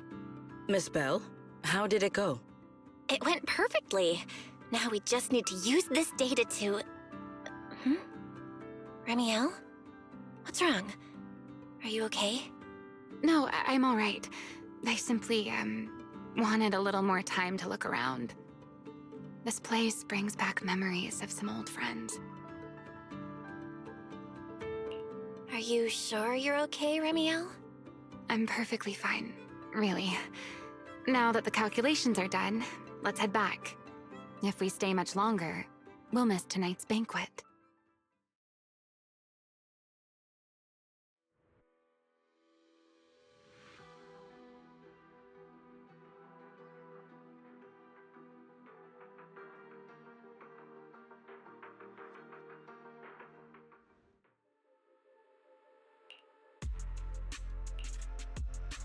Yeah, this should do it. Here you go, Sigrid. I explained how to use everything earlier, right? Yes, Miss Bell. I simply need to place these devices at your designated locations, correct? Yeah. Once the imposter appears, I'll activate the devices and create a small singularity leakage at the venue. Meanwhile, I'll use Thaumiel's power to immobilize both it and everyone at the venue. Then, before it has time to react, I'll drag it through the leakage and into the hollow. Finally, we subdue it and rescue Dracaena. Very well. Understood. I will do everything in my power to help you enter the venue unnoticed. However, if the worst-case scenario occurs, if, in the end, our conclusions are proven wrong, and this was all fabricated by Miss Bell, then the banquet will become the place where you arrest both the fugitive who attempted to assassinate Aldreda and the fugitive who attempted to assassinate Dracaena. I imagine Belle would have no objections to that, would you? No, I promise. Then, may none of us betray the trust we have placed in each other. There is a balcony outside the banquet hall. The door to that balcony will be locked today, so you two can stay there until the banquet begins. When the music begins, that signals the start of the banquet. The guests will share the first dance. Once that happens, you can head directly above the hall and prepare to act. Got it.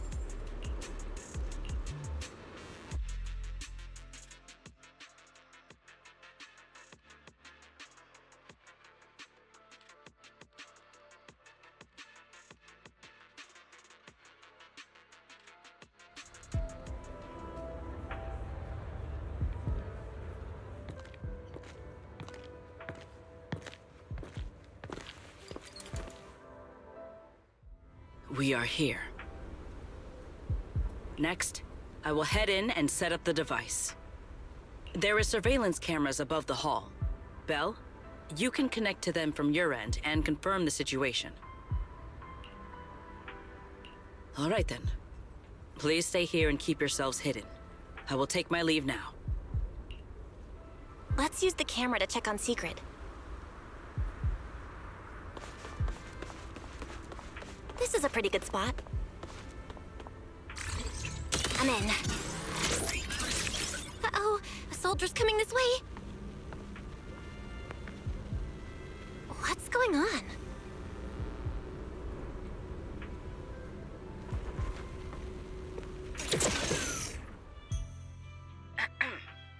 Can you two hear me fine? All devices are in position. Miss Bell, you have the exact locations in sight, yes?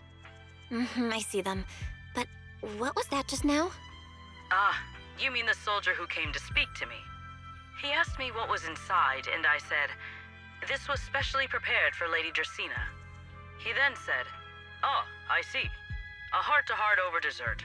On the floor, no doubt. I can hardly wait. And left. Can't believe I've grown used to the strange things that happen around her. The welcome banquet is about to begin, so I must take my leave now. I wish you two luck.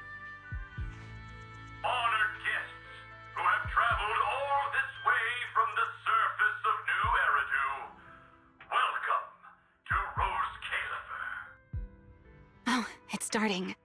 Come on. We should make our way up, too. All right, I'll take the side fire escape. Why go through all that trouble? Whoa, wait! Now let us follow the music and dance with our partners. May we all have a wonderful evening. Everyone down there is dancing. Once the music ends, Gerta Blulu will show up. Okay, I'm ready. Hey, what's on your mind? Remiel, stay down. What if someone sees you from down there? Why would they? On such a beautiful night with lovely music, surely everyone's eyes are on their dance partner. And you? You were so calm a moment ago. Why so nervous now, Miss Honor Student? No matter how we frame it, what we're about to do could be considered an assassination. To the unsuspecting crowd below, we must look like a pair of unforgivable criminals.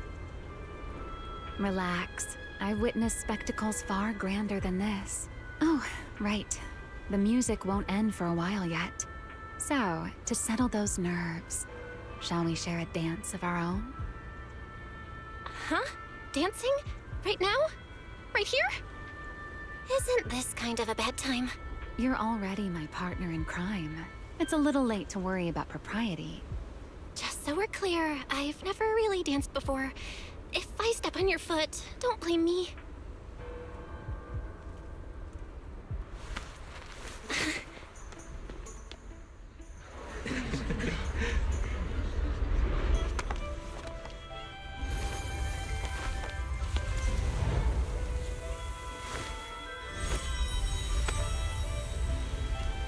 You know, Val, I've actually been keeping something from you. And you're definitely gonna be mad once you know the truth. But what can you do when your partner turns out to be a liar? Lady Dracaena is here. Everyone stay right where you are. It's time for her speech. After you, Lady Dracaena.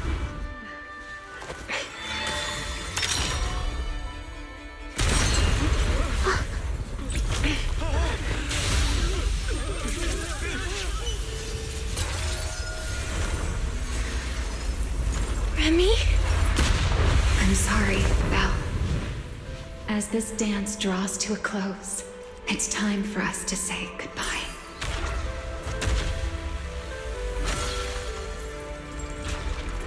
You know, Val, you almost made me forget that I no longer belong to this era. I almost forgot that I was meant to fly into the abyss alone. There's still a place for you to go back to. So from here on, let me handle this on my own. If you're that eager to die, then so be it! You're forcing the Enchainer transformation. Then bring it on. Remiel! I won't let you shoulder this burden alone.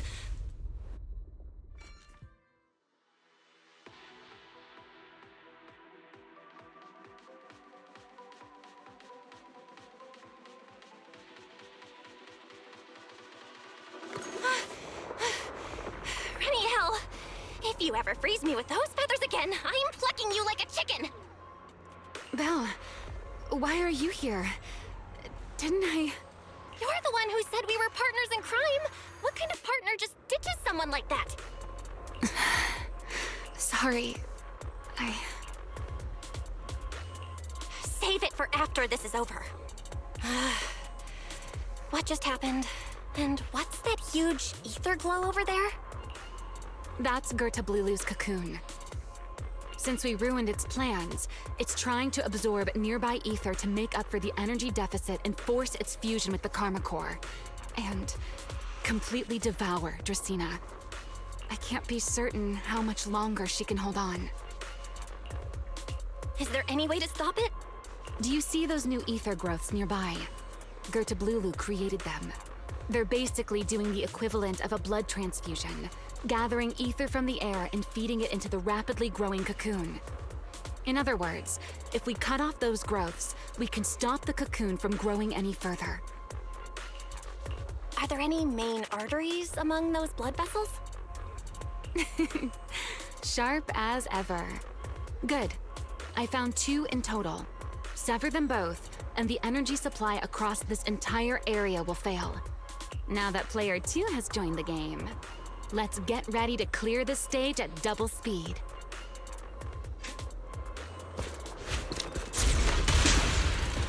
The space here is unstable. Watch your step. I'll keep an eye on the tracks. Wait for me at the end. Move. Doing something. Watch out!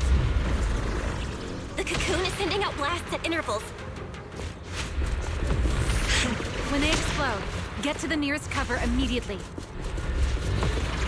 That's it! That's the first artery! Explosions are becoming more frequent. I need to find a way into the next area. This may get a little rough. Be careful.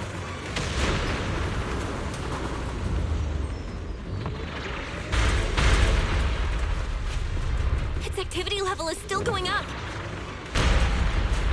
Don't panic. Whatever happens, stay clear of the blast. Got it. Remiel, how's it going on your end? I've seen plenty worse. The target growth is just ahead. I'll leave it to you, Val.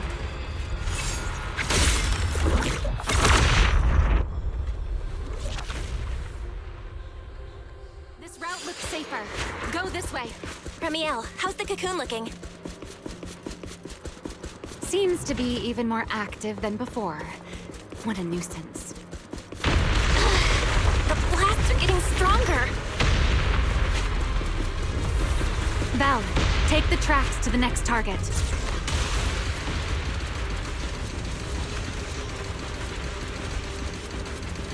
Not good! I'll think of something. Using the rail car as cover. I'm impressed. We're getting closer to the second target growth. Destroy it, and the cocoon's growth should stop completely.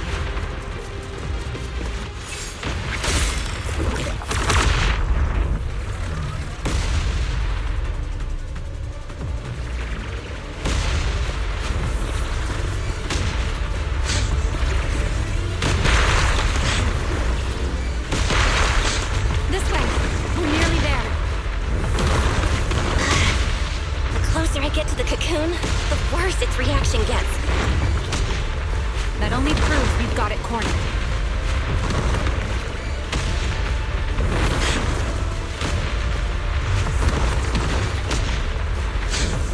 Move in during the gaps between explosions. Val, ready to punch right through it? Absolutely. Match my rhythm. Now!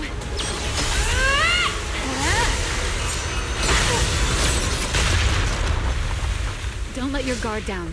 It's not over.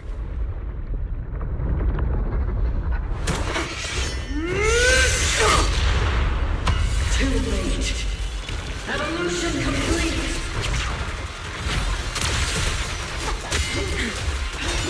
Together!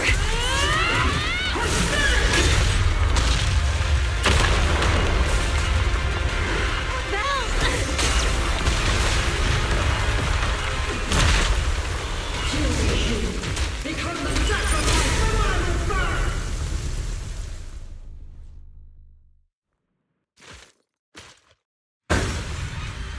This is the power of the Chronicle.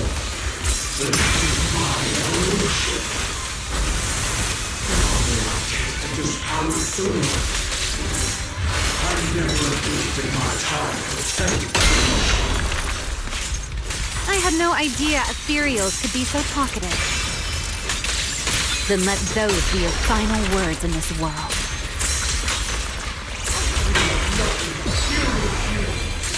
Kneel before my power!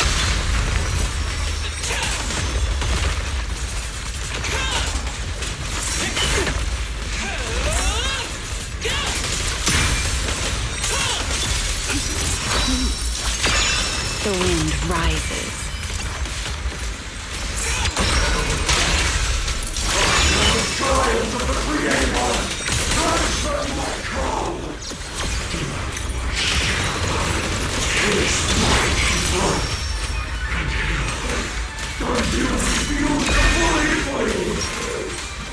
It devoured half of itself just to keep fighting.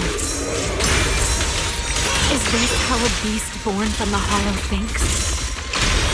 What? How tragic. Let's put it out of its misery.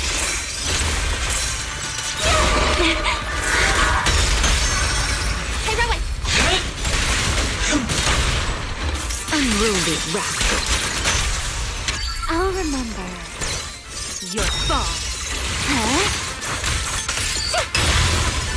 Don't get scorched by the light.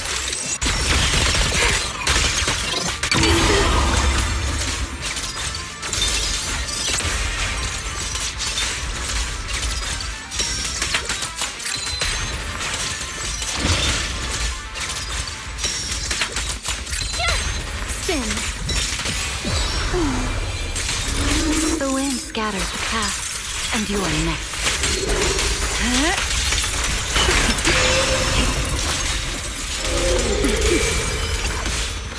Everlasting flame! Eternal imprisonment!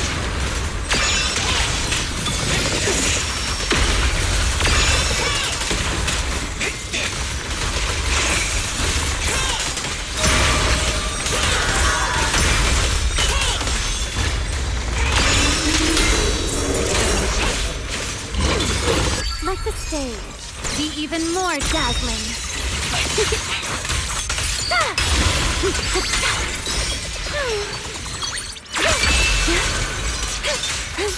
Let's get a little closer. Please step back. Hear the howling wind. Scorching sun! Straight down!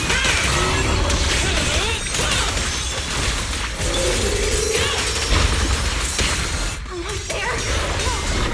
If we can just expose its core!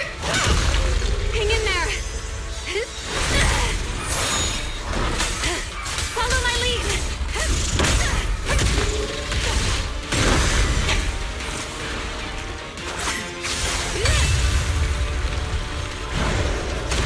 Getting away! We gotta catch it! Belle, you should take a breather. Now then, it's finally time to get serious! I'm counting on you, Remy!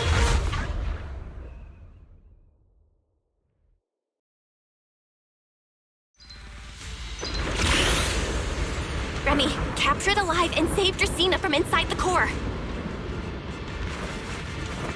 It's been a long time since I fought in the skies, but this is my domain. Show me what else you have. Good of Lulu! Looks like it's charging up. Watch out for ranged attacks. Oh? You wish to test your firepower against mine? Vanishing on me, are you? Hoping to catch me off guard?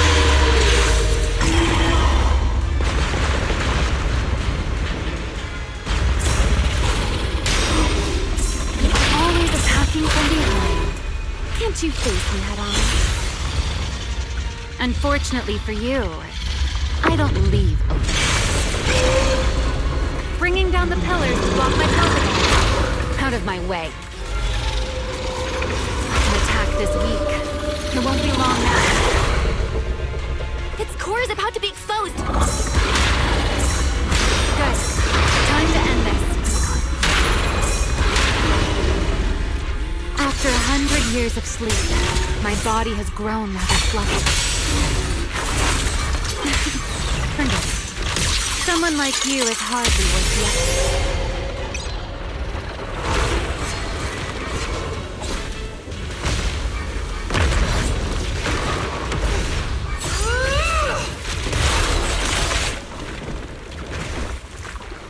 Dracena is inside its core. I'll handle this.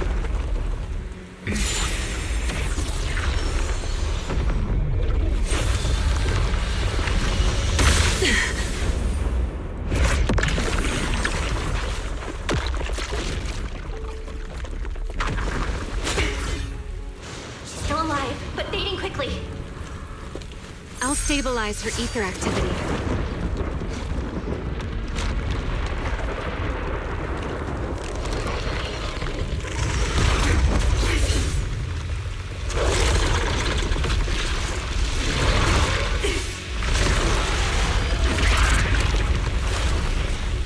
I just devoured Gertablulu and left. Why? Remy, are you okay? I'm fine.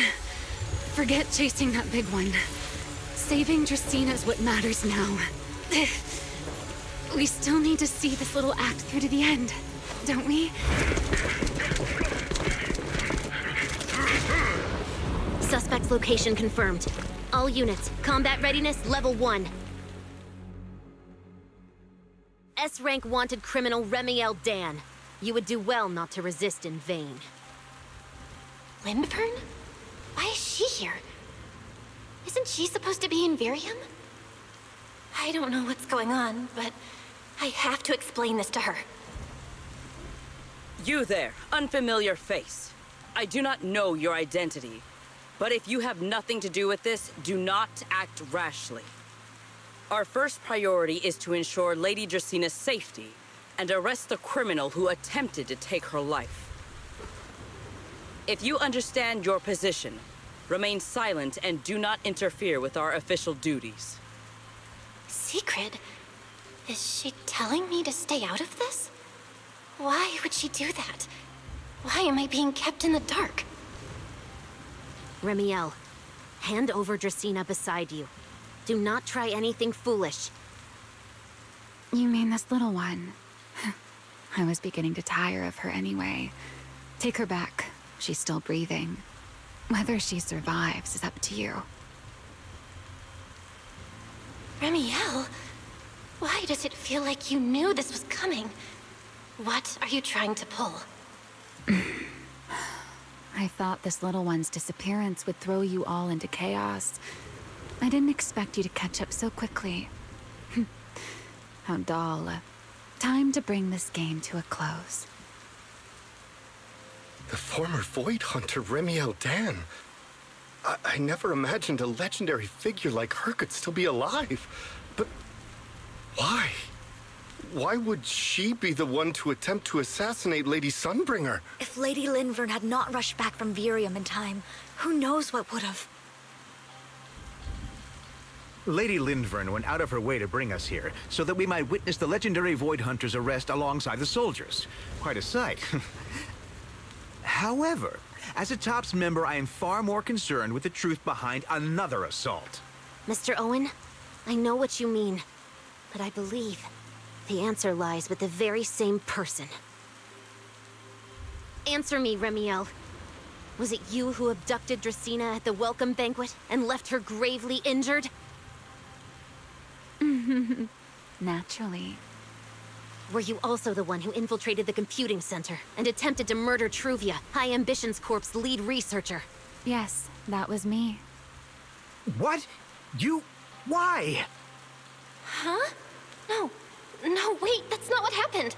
The one who hurt Truvia was... right. No one would believe Lady Dracaena was nearly devoured and assimilated by Gertablulu unless they saw it themselves. Remiel, don't tell me this was all for... I did not expect you to admit it so readily. You understand what your actions mean, do you not?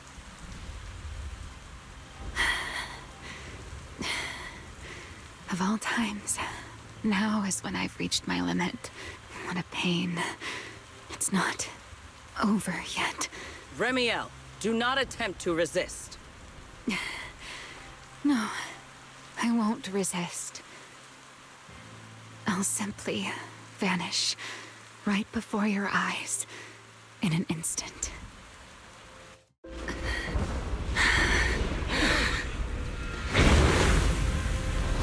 Sorry, but I'm done being a spectator.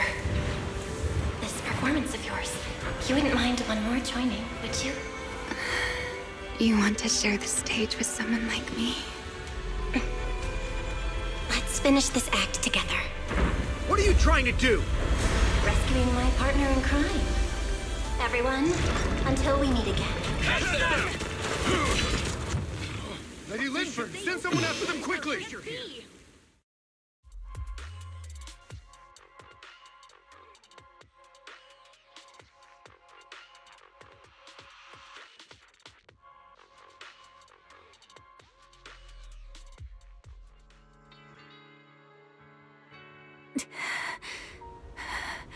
No. Look away. It's okay now, Remiel. Please don't. Don't look at me. Okay. I promise. I won't look. Thank you.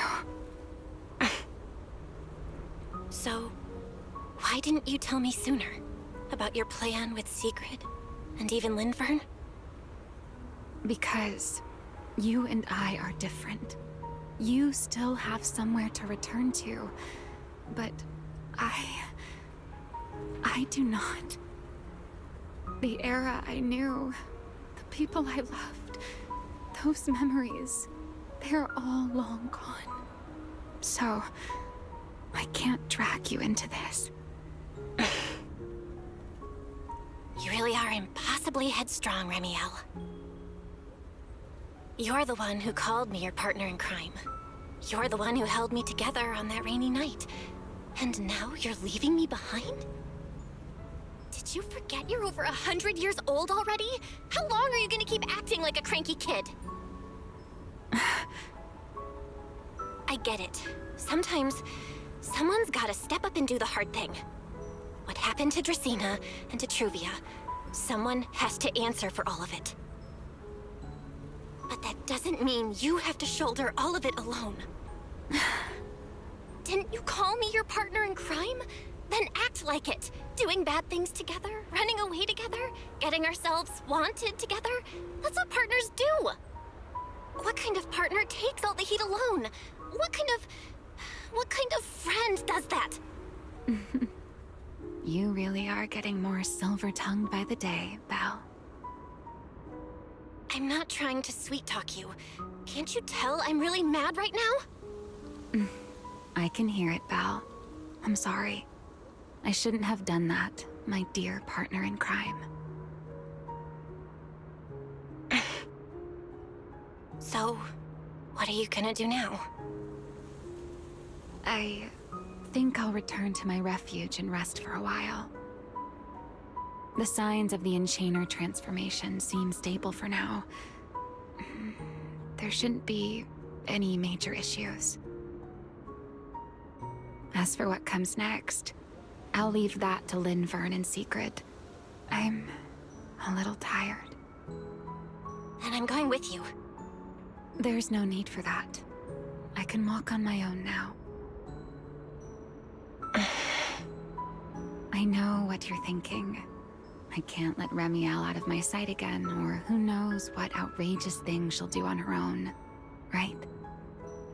I promise, this time I won't go anywhere. Really. I only want to rest by myself for a while. Once I've recovered a little more, I'll come see you again. I promise.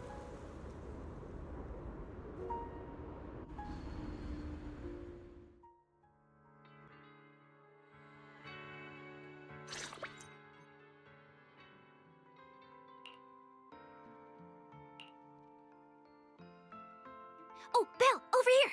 Have some bacon. Ketchup or mayo, manager?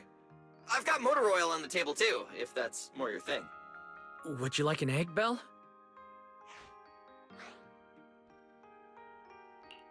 Is it just me? Or are you guys being overly friendly today?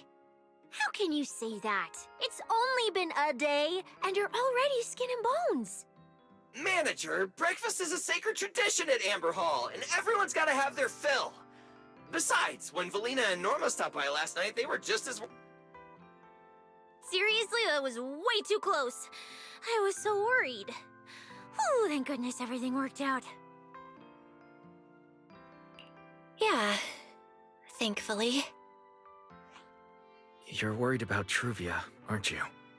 I think she's still in intensive care.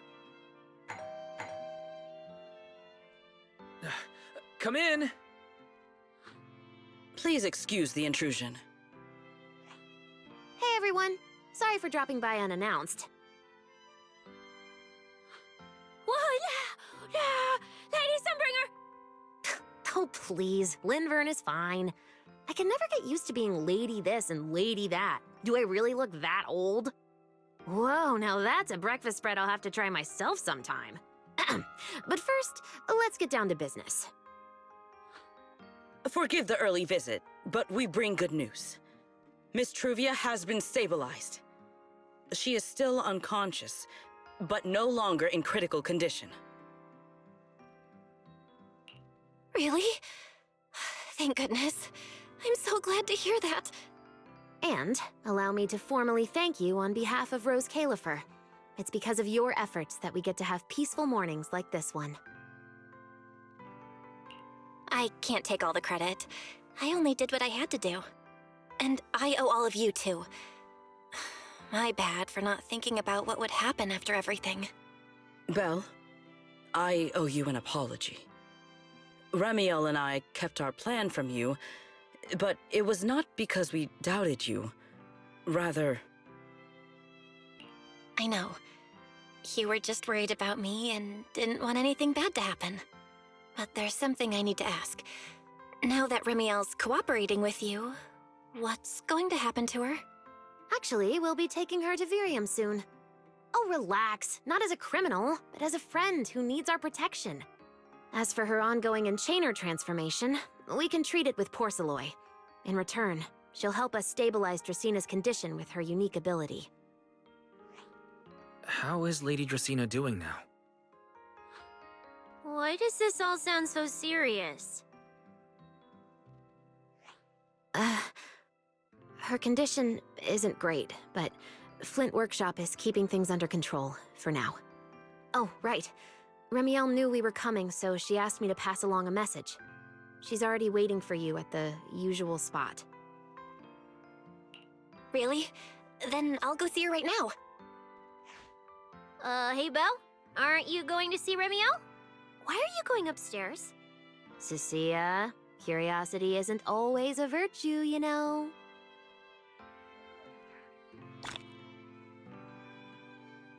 Remiel... Is she okay now, too?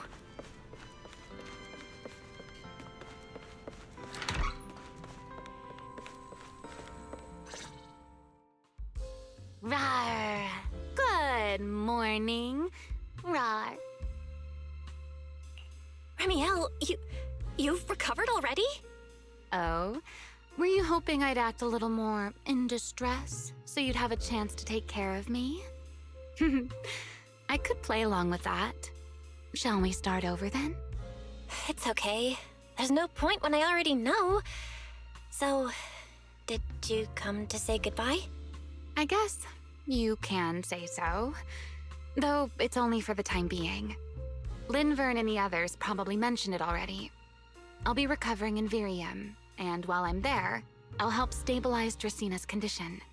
Lady Dracina, what exactly is happening to her? She will likely remain unconscious for a long while. After all, having a karma core taken from you is no trivial matter. I misjudged the situation. At the time, I thought the karma core was still inside her, so when Bashmu suddenly appeared, I paid it little mind. But the truth was, while we managed to rescue Dracina, the karma core remained inside Gertablulu and was devoured by Bashmu. That's terrible. Does that mean Bashmu becomes the Enchainer instead of Gertablulu? Yes, it seems far more intelligent than Gertablulu. But of course, the culprit behind all this may have planned it that way from the beginning. Clearly, Gertablulu couldn't have done it. So, who lured it to Buastrum with the singularity leakage? The real culprit is still hiding somewhere in Rose Califer. Correct. Though, I don't think we need to worry too much at the moment. Dracina likely only possessed 1/3 of the karma core, which means the other 2 parts are still inside Eldreda and Linvern. Right. I wanted to ask, You said karma cores are sealed in Void Hunter weapons. But why is Lady Sunbringer's split into 3 and stored in 3 different bodies? What's really going on with her? Yes, Void Hunter weapons. Perhaps that's what the Sunbringers truly are. Huh? Oh, come to think of it, I don't think I've told you yet. The truth behind the so-called attempted assassination of Lady Sunbringer. The truth is, I really did come to Rose Califer in search of Sunbringer. Not the 3 who stand here today, but the one I once knew. And then I saw Eldrada. Do you know that strange feeling? How someone can look so much like her yet not be her. Somehow, after reclaiming Thaumiel, the remnant inside it resonated with the Karma Core fragment in me, and suddenly I was able to sense the Karma Cores within the Sunbringers, which is very strange. Sunbringer didn't fuse with the Karma Core and become an enchainer. Rather, the Karma Core was divided into 3 parts and stored within the 3 Sunbringers, which is just like Void Hunter weapons. You mean the 3 Lady Sunbringers we've met are actually living Void Hunter weapons? No. There's no way that's true. Well, it's only a working theory. There are still plenty of gaps in it, but it does already answer a lot of questions. The most important question I have is, where is the Sunbringer I knew? I don't believe she would die so easily. Yet somehow, she just vanished from everyone's memories one day, and then she became the 3 Sunbringers we know.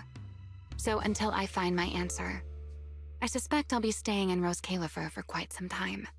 Still, some proper rest is greatly appreciated, at least for the next few days.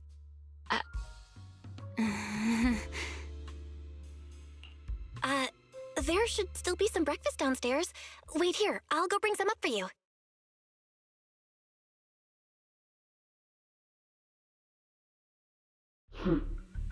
How many times have I told you before? You really, really need to stop sneaking up on people like a ghost. You and that emotionless girl. Do you really have to show up every time someone's having a pleasant moment? I agreed to join this little covenant of yours, but I did not agree to being stalked all day and harassed whenever you feel like it. Ramiel, do you truly believe the Sunbringers are Void Hunter weapons? Of course not. Then why tell her something you know isn't true? What's the matter? I merely told a small lie.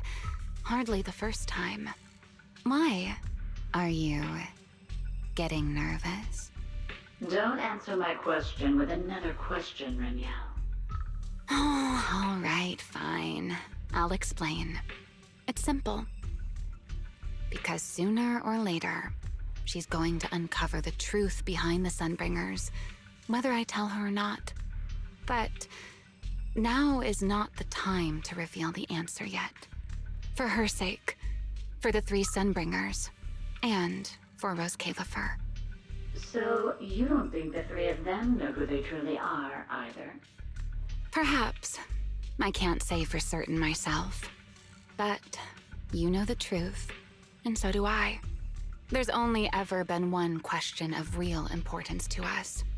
The Sunbringer I once knew, and the Sunbringer you've been searching for. Where is she?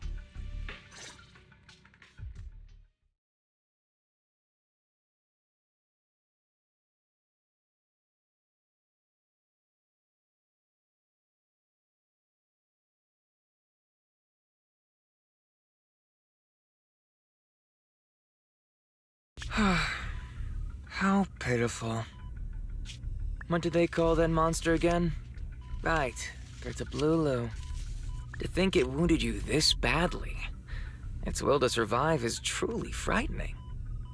It also got a lot smarter ever since it made contact with the Karma Core. Came embarrassingly close to actually pulling it off. How impressive. But do not worry. Our old classmate still handled everything. Come to think of it, I always did enjoy doing the unexpected. But you are terrible at adapting on the fly. That is why you keep losing to them. Again and again and again. Why not? Simply admit that you are worthless. Just kidding. You would never accept this outcome, would you? That's enough for an infirmary visit. I have something I must do. And I look forward to your performance in the next act.